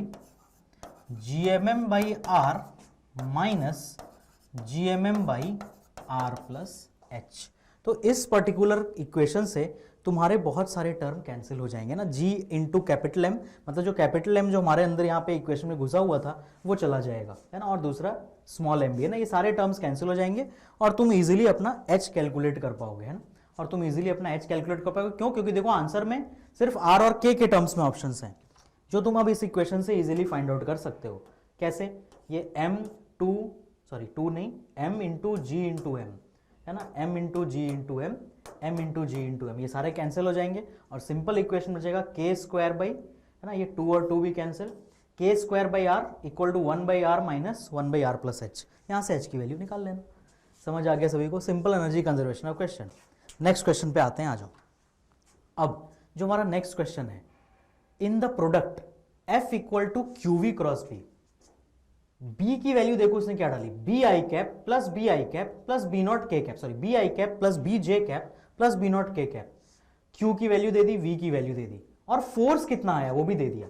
तो तुम्हें ये पूछ रहा है कि बताओ B कितना होगा, मतलब वो तुमसे, मतलब नेट जो मैग्नेटिक फील्ड है ना, वो उसका x कंपोनेंट B है, y कंपोनेंट B है और z कंपोनेंट B0 है। तो बताओ B कितना होगा? तो इस क्वेश्चन को करने के कई तरीके थे, जो सबसे आसान तरीका है वो क्या है? तुम ध्यान से देखो, ये जो भी B आएगा ना बेटा, वो V और B दोनों के क्या होगा? परपेंडिकुलर। V और B दोनों से क्या होगा? परपेंडिकुलर। क्यों? देखो ध्यान से, ये क्रॉस प्रोडक्ट की सिंपल सी प्रॉपर्टी है ना। किसकी प्रॉपर्टी है ये? क्रॉस प्रोडक्ट की, कि अगर कोई vector C A cross B होता है तो ये वेक्टर C A से भी परपेंडिकुलर होता है और B से भी। यहां हम किस फॉर्मूले के साथ खेल रहे हैं? हम इस फॉर्मूले के साथ खेल रहे हैं, है ना।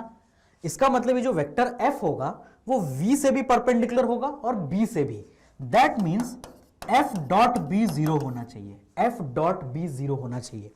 अब देखो क्यों, क्योंकि दो परपेंडिकुलर वेक्टर का डॉट प्रोडक्ट 0 होता है। f गिवन है, इन चारों से एक एक बार करके डॉट प्रोडक्ट करके देख लो क्या 0 आ रहा है ना, वही तुम्हारा आंसर होगा। ये बेस्ट प्रोसेस है इस क्वेश्चन को सॉल्व करने का, है ना। वेक्टर का क्रॉस प्रोडक्ट और डॉट प्रोडक्ट की सिंपल सी प्रॉपर्टी। तो तुम देखोगे कि ऑप्शन 3 में ही ऐसा हो रहा है और किसी ऑप्शन में नहीं हो रहा, है ना, कि f को जब तुम ऑप्शन 3 से डॉट प्रोडक्ट करोगे 4 इंटू -6 कितना हुआ -24, -20 इंटू -6 प्लस 120, तो -24 प्लस 120 -12 इंटू 8 96, 0 आ जाएगा। That means this is your answer. Best process to solve. या फिर तुम क्रॉस प्रोडक्ट करते, बहुत 3 इक्वेशन बनते, 3 अननोन बनते, सॉल्व करते, कुछ करने की जरूरत नहीं है, ये बेस्ट प्रोसेस है। क्वेश्चन नंबर, है ना, नेक्स्ट अपना क्वेश्चन पे चलते हैं हम। एक्सप्रेशन फॉर बी, ये हमारा 39th क्वेश्चन हो गया। Let us proceed to question number 40, है ना। क्वेश्चन नंबर 40 पे अब हम चलते हैं। देखो तुम्हारे पास 2 रिंग्स हैं, यहाँ पे ये पूरा नहीं आ पाया क्वेश्चन।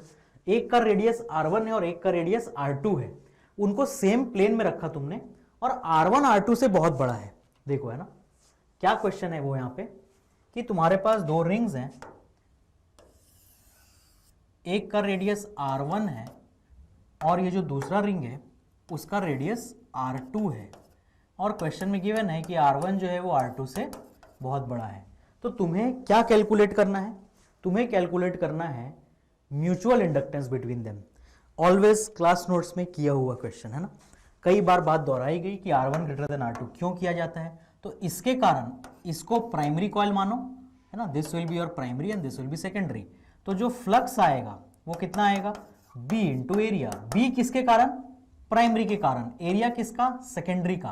तो b प्राइमरी कितना है, μ0I/2r1, सर्कुलर लूप के कारण सेंटर पे, और क्योंकि r2 छोटा है तो पूरे में तुम सेम एरिया मान सकते हो। तो ये तुम्हारा फ्लक्स आ गया। इसमें से I हटा दोगे तो क्या बचेगा, m। दैट मीन्स m का वैल्यू क्या हो गया इस क्वेश्चन में?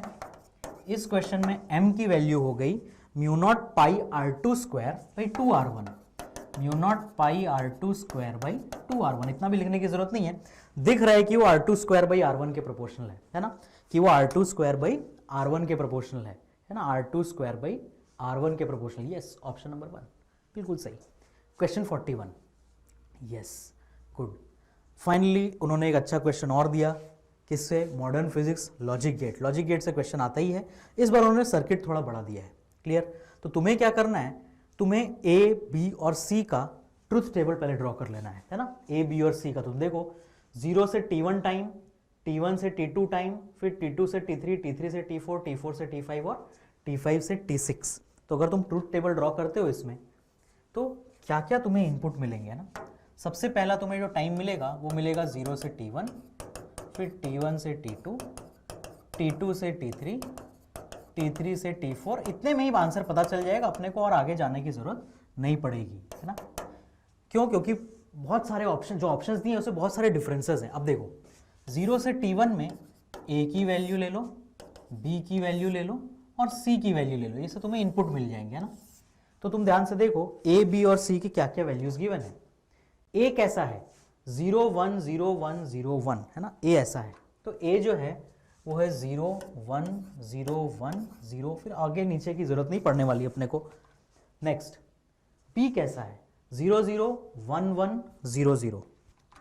B है 0 0 1 1 0 0, है ना, इसको भी कर ही लेते हैं, T5 to T6 और ये 0, है ना। अच्छा सा पैटर्न कंप्लीट हो रहा है, कर लेते हैं। फिर नेक्स्ट क्या है, शुरू में ये तुम्हारा 1 1 0 0 1 1, है ना, तो 1 1 0 0 1 1, ये C है। अब उसने सर्किट कैसा बनाया, ध्यान से देखो। सर्किट बनाया उसने, ये जो वैल्यू उसने ली ये A डॉट B है और ये B डॉट C का बार है ना। तो तुम्हें सबसे पहले क्या करना है, A डॉट B लेना है और B डॉट C का बार। तो A डॉट B लो, देखो ये वैल्यूज क्या आएगी तुम्हारी, वो ध्यान से देखते रहना। ये 0 आएगा, ये भी 0 आएगा, ये भी 0 आएगा, ये 1 आएगा, ये 0 आएगा और ये 0 आएगा। अब B डॉट C बार, तो B डॉट C 0 मतलब उसका बार 1, फिर B डॉट C 0 मतलब उसका बार 1, B डॉट C 0 तो बार 1 बार 1, बी डॉट सी 0 तो इसका भी बार 1 और इसका भी बार 1। क्लियर? तो ये सब तुम्हारे 0 थे तो देखो इसका बार 1 1 आया। अब वो क्या कह रहा है कि इन दोनों का तुम्हें और करना है, इन दोनों का तुम्हें क्या करना है, और करना है। तो अगर इन दोनों का मैं और करूंगा तो तुम देखो बी डॉट सी एक ऐसा इनपुट है ना, बी डॉट सी बार, तो इसमें सब 1 है, तो इनका जो और आएगा वो हर बार 1 1 1 1 ही तो आएगा ना, ये किसी के साथ भी और हो, ये 1 के साथ और होता तो भी 1 आता, 0 के साथ आता तो भी 1 आता, मींस इसके सारे आउटपुट ऑन है। तो तुम देखो इन चारों में से वो कौन सा ऑप्शन है जिसमें सारे आउटपुट ऑन है ना। तुम देखो ये पूरा का पूरा 0 वोल्ट आ रहा है फर्स्ट केस में, जबकि थर्ड केस में पूरा का पूरा 5 वोल्ट, मतलब ये ऑन आउटपुट है ना, 5 is on and 0 is of. Clear? That means your option number 3 is correct.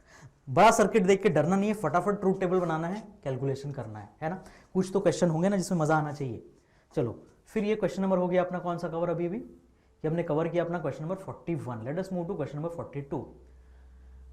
Rotation से दुख भरी बात, बहुत ही आसान मोमेंट ऑफ इनर्शिया क्वेश्चन पूछा उन्होंने क्या बोला कि एक रिंग है मास m रेडियस r जिसका तुमने 90 डिग्री सेक्टर रिमूव कर दिया, तो उसका moment of inertia k times mr² आ गया। बिल्कुल ही बच्चों वाला क्वेश्चन मोमेंट ऑफ इनर्शिया से पूछा गया, बट कोई बात नहीं, ऐसे भी क्वेश्चन पेपर में कुछ ना कुछ हो सकते हैं। तुम्हारा ये मास m था, अब तुमने क्या किया, इतना रिमूव कर दिया, तो तुम मुझे बताओ जो मास बचा वो 3m/4 बचा ना, क्यों? क्योंकि तुमने 1/4 पार्ट रिमूव कर दिया। तो अब इस एक्सिस के अबाउट जो मोमेंट ऑफ इनर्शिया आएगा, है ना, तुम देखो रिंग सब के सब डीएम सेम आर पे है, तो सिंपल जो भी उसका मास है इनटू r²। क्लियर? तो k की वैल्यू क्या होगी, उसने बोला kmr² हो गया मोमेंट ऑफ इनर्शिया, तो k कितना हो गया 3/4, है ना। रिंग के केस में जितना भी उसका मास होगा उतना मास इंटू r² उसका मोमेंट ऑफ इनर्शिया होता है। क्यों? क्योंकि सारे के सारे डीएम सेम आर पे रखे होते हैं। Basic concept of moment of inertia. तो 3/4 तुम्हारा आंसर हो गया। फिर नेक्स्ट क्वेश्चन, ये भी करंट इलेक्ट्रिसिटी के बिल्कुल ही बेसिक कॉन्सेप्ट जो क्लास में थ्योरी पढ़ाई जाती है उसके ऊपर क्वेश्चन है। 3 रजिस्टर हैं जिनका रेजिस्टेंस R1 R2 R3 है, तुम्हें रेशियो I3/I1 बताना है ना। तो R1 R2 R3 है और उसमें से करंट फ्लो कर रहा है I1 I2 I3। तो आओ देखो डायग्राम बनाते हैं, है ना। लेट अस से हमारा सर्किट ऐसा है कि इसमें I1 करंट फ्लो कर रहा है R1 रेजिस्टेंस में, I2 फ्लो कर रहा है R2 में और I3 फ्लो कर रहा है R3 में, है ना। मीन्स ये I1 आया और 2 पार्ट में बंट गया। क्लियर? तो वो तुमसे क्या पूछ रहा है, देखो ना क्वेश्चन, वो तुमसे क्वेश्चन ये पूछ रहा है कि I3/I1 कितना होगा इन टर्म्स ऑफ रेजिस्टेंस। तो बहुत ही सिंपल सा क्वेश्चन, तो मुझे बताओ ये जो I3 है ये कुछ हिस्सा होता है I1 का, कितना हिस्सा? तो डायरेक्ट प्रोपोर्शनैलिटी होगी R2 से divided by R2 plus R3। तो अगर तुम I3/R1 करोगे तो आंसर क्या आएगा, R2 divided by R2 plus R3। बस सिंपल, आ गया आंसर, है ना, R2 divided by R2 plus R3, option number 3। Class में एक फॉर्मूला बताया जाता है, मोशन इन अ प्लेन का एक अच्छा क्वेश्चन है ना, मोशन इन अ प्लेन का एक अच्छा क्वेश्चन, क्वेश्चन नंबर 44। एक कार है जो रेस्ट से स्टार्ट हुआ और 5 मीटर पर सेकंड स्क्वायर से एक्सेलरेट कर रहा है, तो 4 सेकंड पे तुमने एक बॉल को ड्रॉप किया। याद करो वो बैलून पैराशूट वाला क्वेश्चन कि तुम ऊपर जाने के बाद बॉल को अगर ड्रॉप करते हो तो बॉल की इनिशियल वेलोसिटी पैराशूट से सेम होती है। इसका मतलब इस वक्त कार की इनिशियल वेलोसिटी, सॉरी बॉल की जो वेलोसिटी है जब तुमने ड्रॉप किया होगा वो कार से सेम होगी 4 सेकंड के बाद। लेकिन उसने तुमसे बॉल की वेलोसिटी कब पूछी, 6 सेकंड के बाद। तो इसका मतलब इस क्वेश्चन में क्या हुआ होगा, ध्यान से देखो, है ना। तुम्हारा जो कार है ना, लेट अस से तुम्हारा कार यहां से चालू हुआ t = 0 पे, अब t = 4 पे यहां पहुंच गया। एक्सेलरेशन कितना था, 4 मीटर पर सेकंड स्क्वायर। तो अगर तुम v = u + at फॉर्मूला लगाओगे तो इनिशियल जो कार स्टार्ट हुआ था तो u 0 है, तो 5 × 4 कितना हो गया, 20 मीटर पर सेकंड। मतलब कार 20 मीटर पर सेकंड से जा रहा है जब तुमने बॉल को ड्रॉप किया। इसका मतलब बॉल का इनिशियल कंडीशन क्या हो गया, बॉल को यही 20 मीटर पर सेकंड इनिशियल वेलोसिटी मिल गई। क्यों? क्योंकि तुमने उसको 20 मीटर पर सेकंड चलने वाले कार से ड्रॉप किया। क्लियर? अब एक बार वो कार से ड्रॉप हो गया तो उस पर जी एक्सेलरेशन डाउनवर्ड एक्ट करना लगा ना। अब 6 सेकंड बाद उसने बॉल की वेलोसिटी पूछी, मतलब 4 सेकंड बाद ड्रॉप किया तो 2 सेकंड और बीत गए। तो तुम मुझे बताओ अब y डायरेक्शन में जो वेलोसिटी आएगी बॉल की वो ui + ayt आएगी। तो ui कितना है शुरू में, देखो 0, क्योंकि बॉल के पास वेलोसिटी कितनी है, सिर्फ x डायरेक्शन में। एक्सेलरेशन कितना है नीचे की तरफ, मान लो नीचे का डायरेक्शन पॉजिटिव माना तो +10, और टाइम कितना है 6 नहीं 2, कि ड्रॉप करने की 2 सेकंड बाद की बात पूछी गई है। तो नीचे की तरफ कितना हो जाएगा 20, तो दिस इज 20, तो वेलोसिटी कितनी हो जाएगी 20√2, बस है ना। 20x में और 20y में, क्या x चेंज किया होगा? नहीं, उसको चेंज करने वाला कोई नहीं है, लेकिन y में अब 20 मीटर पर सेकंड वेलोसिटी आ गई होगी।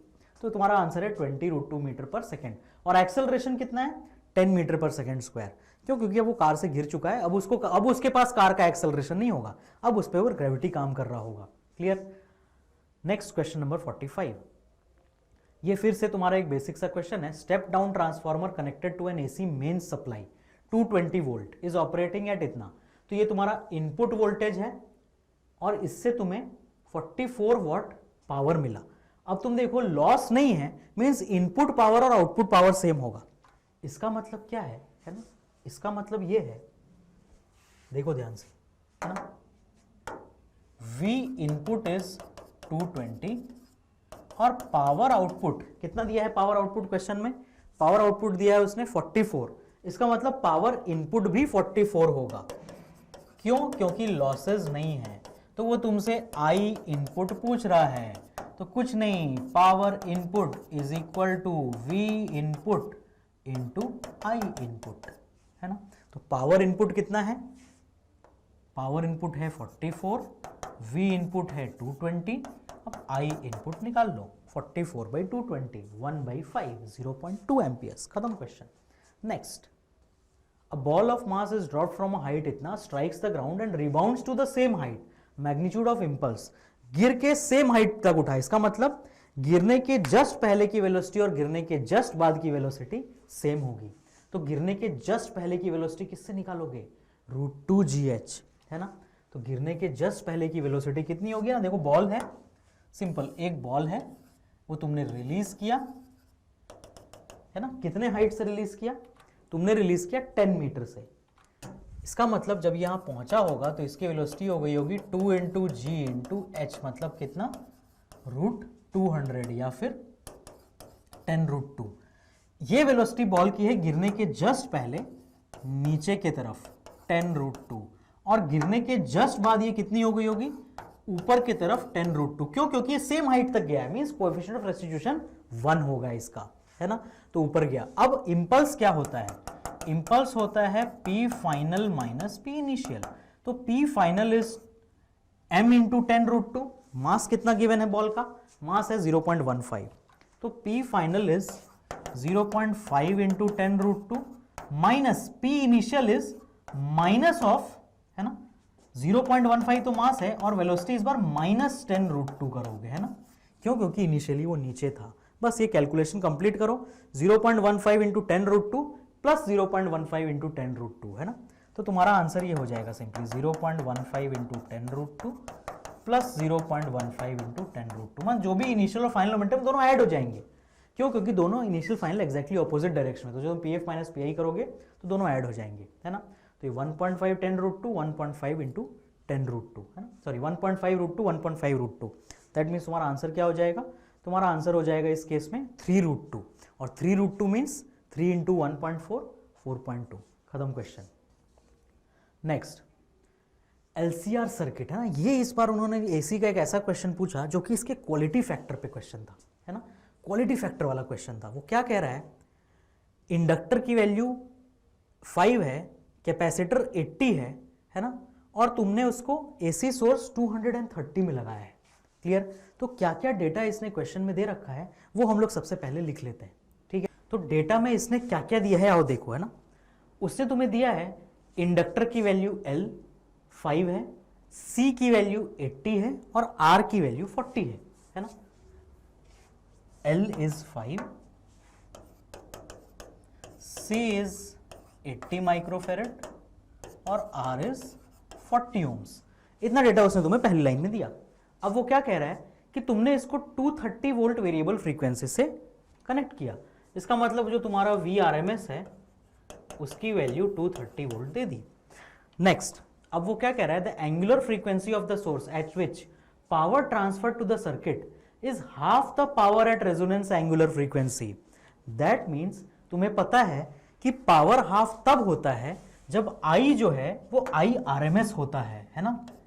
पावर की वैल्यू हाफ तब होती है, हाफ ऑफ कौन, मैक्सिमम है ना, हाफ ऑफ पी मैक्स तब होता है जब आई की value I R M S या फिर वो कितनी होती है, I not by root two. क्यों? क्योंकि पावर का फॉर्मूला है आई आर एम एस का स्क्वायर इंटू आर, तो जब तुम इसको स्क्वायर करोगे तभी तुम्हें हाफ पावर मिलेगा ना, क्योंकि वो आई नॉट बाई रूट टू है। क्लियर है ना, क्योंकि P का फॉर्मूला होता है आई आर एम एस का स्क्वायर इंटू आर।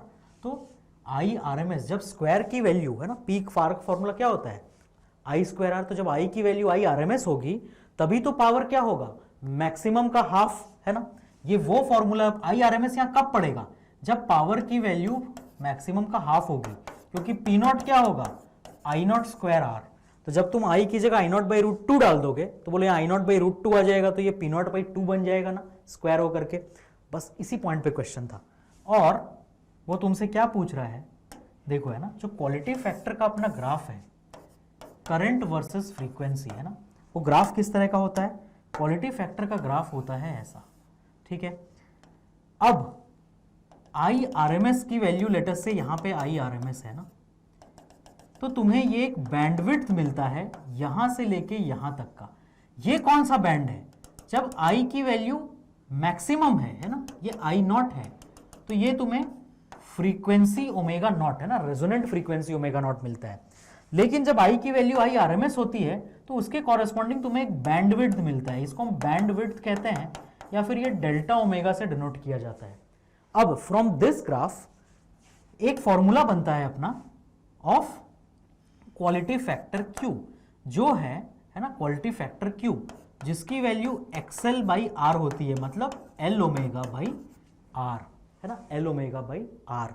या फिर उसको हम और कैसे लिखते हैं, उसी फॉर्मूले को ओमेगा बाई डेल्टा ओमेगा भी लिखा जाता है। दैट मीन्स इस इक्वेशन के सॉल्यूशन से अपने को अपना आंसर मिलने वाला है। कैसे होगा सॉल्व, ओमेगा ने ओमेगा को मार दिया, तो डेल्टा ओमेगा कितना हो गया, आर बाई एल है ना, डेल्टा ओमेगा हो गया आर बाई एल, आर है 40, एल है 5, तो 8। मीन्स जो दो फ्रीक्वेंसी आएगा, जो बैंडविड्थ आएगा वो कितने का है, वो 8 रेडियन पर सेकेंड का है। अब हम देखते हैं हमारे जो 4 ऑप्शन हैं उसमें से किसके बैंडविड्थ के बीच में 8 का डिफरेंस है, वो सिर्फ ऑप्शन डी है। तो तुम्हें आगे कैलकुलेशन करने की जरूरत नहीं है। समझ आ गया सभी को। और इनफैक्ट जो तुम्हारा रेजोनेंट फ्रीक्वेंसी आता है ना, उससे ओमेगा नॉट बाई 2 पीछे तुम्हें इनिशियल बैंड मिलता है, और ओमेगा नॉट बाई 2 आगे है ना, आगे बढ़ोगे ओमेगा नॉट बाई 2 तो तुम्हें फाइनल वाला फ्रीक्वेंसी मिल जाएगा, और इसे हम बैंडविड्थ कहते हैं। इनफैक्ट ये एक्चुअल फ्रीक्वेंसी नहीं है, ओमेगा की वैल्यू है ना, इसको तुम 2 पाई से डिवाइड करोगे तो तुम्हें फ्रीक्वेंसी मिलेगी। तो जब तुम इसका ओमेगा नॉट भी कैलकुलेट करोगे ना, ओमेगा नॉट कैसे कैलकुलेट करते हैं हम लोग, omega not 1 by root L C, उसकी वैल्यू तुम्हें 50 मिलेगी। उससे ओमेगा नॉट बाई 2 पीछे जाओगे तो 46 पहुंचोगे, क्योंकि ओमेगा नॉट की वैल्यू है डेल्टा, सॉरी ये ओमेगा नॉट बाई 2 नहीं, this is delta omega by 2, हाँ this is delta omega by 2 है। ये टोटल डेल्टा ओमेगा है, तो ये आधा है डेल्टा ओमेगा का और ये भी आधा है डेल्टा ओमेगा का। क्लियर, तो तुम्हें ये 50 मिलेगा जब तुम 1 बाई रूट एल सी करोगे, करके देख लो। और पीछे जाओगे डेल्टा ओमेगा बाई 2 तो 46, और आगे जाओगे तो 54 है ना, क्योंकि डेल्टा ओमेगा कितना 8, तो उसका आधा 4 पीछे 4 आगे। बट इस स्टेप की जरूरत नहीं थी क्वेश्चन में। जैसे तुम्हें डेल्टा ओमेगा 8 मिला ना, तुम ऑप्शन देख लो, एक ही ऑप्शन है जिसमें डेल्टा ओमेगा 8 आ रहा है, तो that is your answer. Clear सभी को। तो अच्छा क्वेश्चन इस बार एसी से पूछा गया है।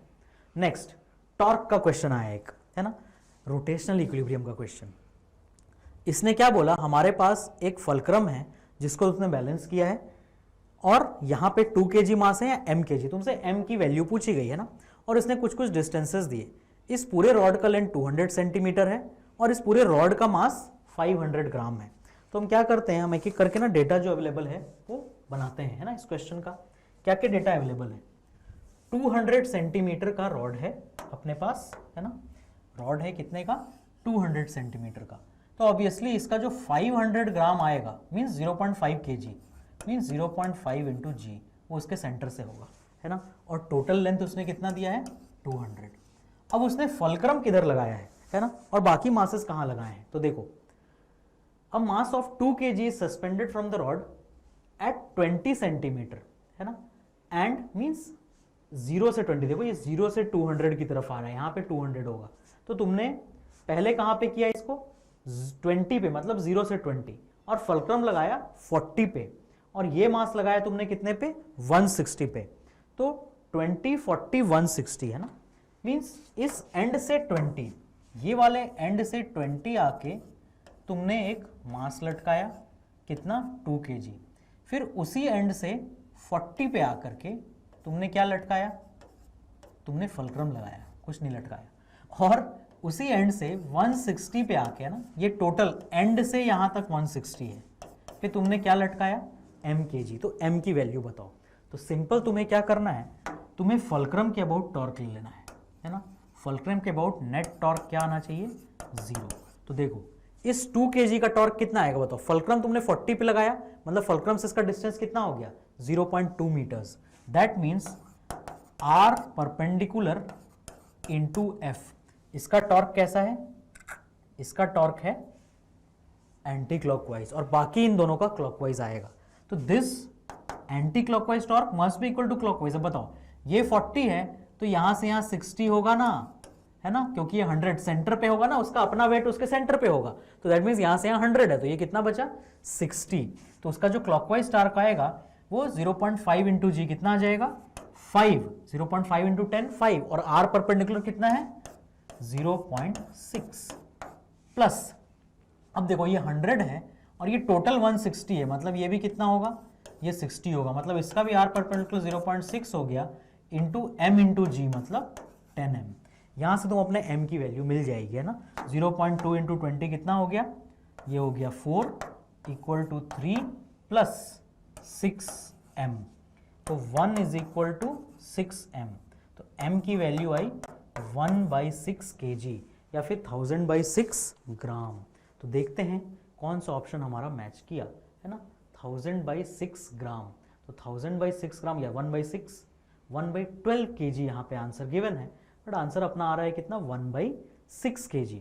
तो क्या आपने को एक बार कैलकुलेशन चेक करने की जरूरत है, ये 20 है, m है, 160 सेंटीमीटर मार्क पे रखा गया है, जस्ट एक बार कैलकुलेशन चेक कर लेते हैं हम लोग, है ना, 0.2 है ना, आर परपेंडिकुलर, ये तुम्हारा फुलक्रम 40 पे लगा है, तो दैट मीन 0.2 इंटू 20 बिल्कुल सही, 4 आएगी वैल्यू। सो सिमिलरली है ना, 0.5 इंटू 10 कितना हो गया, 5, और ये कितने पे लगा है, फुलक्रम से 60 पे होगा, क्यों, क्योंकि एग्जैक्टली 100 पे आएगा ये, है ना, तो दिस इज 5 इंटू 0.63 बिल्कुल सही। और नेक्स्ट ये जो m मास है ये तुमने 160 पे लगाया है, मतलब फुलक्रम से, यस हमने इसका जो r परपेंडिकुलर लिखा वो गलत लिख दिया है ना, फुलक्रम से 60 प्लस 60 कितना आएगा, 120, दैट मीन्स ये 1.2 होना चाहिए वैल्यू, है ना, क्योंकि हम फुलक्रम के अबाउट टॉर्क लिख रहे हैं, है ना, तो ये वैल्यू कितनी होनी चाहिए, 1.2। ऐसा करने से बहुत ही अच्छे से तुम्हें अपने सिली मिस्टेक्स भी पता चलते हैं, तो दिस विल बी 12m, है ना, यहीं पे होते हैं सिली मिस्टेक्स। तो 1 इज इक्वल टू कितना, 12m, तो m की वैल्यू कितनी आ गई, 1/12। तो जब this is your final answer, clear. तो जो भी 11th और 12th स्टैंडर्ड के स्टूडेंट्स इस वीडियो को देख रहे हैं, नोट करते जाओ कहाँ कहाँ सिली मिस्टेक हो सकता है। Let us go to next question, है ना। नेक्स्ट हमारा क्वेश्चन नंबर 49। क्वेश्चन नंबर 49 क्या है, प्रोजेक्टाइल, बहुत बढ़िया लगा, मोशन इन अ प्लेन का एक और question. Particle moving in a circle of radius r with uniform speed takes a time t to complete 1 revolution. इसका मतलब क्या है कि एक पार्टिकल है जो क्या कर रहा है, जो सर्कुलर मोशन कर रहा है ना, जो सर्कुलर मोशन कर रहा है, मान लेते हैं v स्पीड से, तो वो टाइम t ले रहा है एक रोटेशन में, मींस अगर इस सर्कल का रेडियस लेट अस से r है ना, अगर इस सर्कल का रेडियस लेट अस से r है तो 2πr/v, है ना, ये उसका टाइम पीरियड है। अब वो क्या कह रहा है, टू कंप्लीट 1 रेवोल्यूशन, और उसका रेडियस कैपिटल r है ना, रेडियस इज कैपिटल r, तो हम लोग इसको क्या कर लेते हैं, कैपिटल R, तो दिस इज 2πr/v। अब वो क्या बोल रहा है, अब वो ये कह रहा है, if this particle were projected with same speed at an angle theta to the horizontal, इसी पार्टिकल को तुमने प्रोजेक्टाइल मोशन कराया, maximum height attained by it equals 4r, then angle of projection कितना होगा। तुमने इसी पार्टिकल को फिर क्या किया, इसी स्पीड से प्रोजेक्टाइल मोशन कराया, है ना, तुमने क्या बोला कि भाई इसी स्पीड के बराबर हम क्या करेंगे, प्रोजेक्टाइल मोशन करेंगे। तो क्वेश्चन में ये दिया है कि इस प्रोजेक्टाइल मोशन के दौरान जो इसका h मैक्स आएगा भाई, वो जो h मैक्स आएगा वो 4r के बराबर आएगा। अपने को पता है h मैक्स क्या होता है, h मैक्स होता है u² sine square theta by 2g, this is equal to 4r। अब इससे तुम्हें वो किसकी वैल्यू पूछ रहा है, क्वेश्चन में तुमसे पूछ किसकी वैल्यू रहा है, थीटा की। कोई नहीं, यहां पे यही तुम्हारा u है इस वक्त, है ना, जिस स्पीड से तुमने उसको फेंका, तो वो कितना है, यहां से तुम्हें अपने v की वैल्यू मिल जाएगी, v या u जो कि इस क्वेश्चन में u के बराबर है, this will B 2 pi r by T. तो बस यहाँ पे u की जगह 2 पाई r बाई टी डाल दो। तो बोलो यार 2 पाई r बाई टी डालोगे तो क्या आएगा, ये आएगा 4 pi square r square by T square, this is u square into sine square theta divided by 2g is equal to कितना, 4r। यहां से तुम्हें थीटा की वैल्यू चाहिए, याद रखना। तो तुम क्या करो, सबसे पहले जो टर्म्स कैंसिल हो रहे हैं, ये 4 ने 4 को मारा, एक r ने इस r को मार दिया, तो तुम देखो साइन स्क्वायर थीटा किसके इक्वल बना, साइन स्क्वायर थीटा हो गया 2 into G into T square divided by pi square r। That means sine theta कितना हो गया, इसका अंडर रूट, या फिर थीटा कितना हो गया, sine inverse of this function. ये तुम्हारा आंसर है। तो 2g T square by pi square r, 2g T square by pi square r, देखो फर्स्ट ऑप्शन मैच कर गया, है ना, that means first option is correct. Simple सा क्वेश्चन प्रोजेक्टाइल मोशन के डायरेक्ट फॉर्मूले पे, ठीक है। नेक्स्ट क्वेश्चन नंबर 50, इस क्वेश्चन का आखिरी क्वेश्चन है ना इस पेपर का, डाइपोल मोमेंट पे और एरिया के फॉर्मूले पे क्वेश्चन है।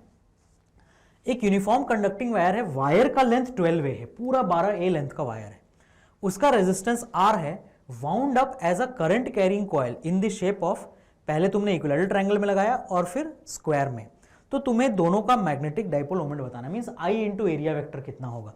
तो तुम देखो इक्विलैटरल ट्रायंगल 12A साइड है, तो इक्विलैटरल ट्रायंगल का एरिया कितना होता है, √3/4 इंटू साइड स्क्वायर। देखो तुम्हारे पास 12A वाला वायर है जिसको तुमने A साइड के इक्विलैटरल ट्रायंगल बनाया, मतलब इसका नंबर ऑफ टर्न्स 4 हो जाएगा।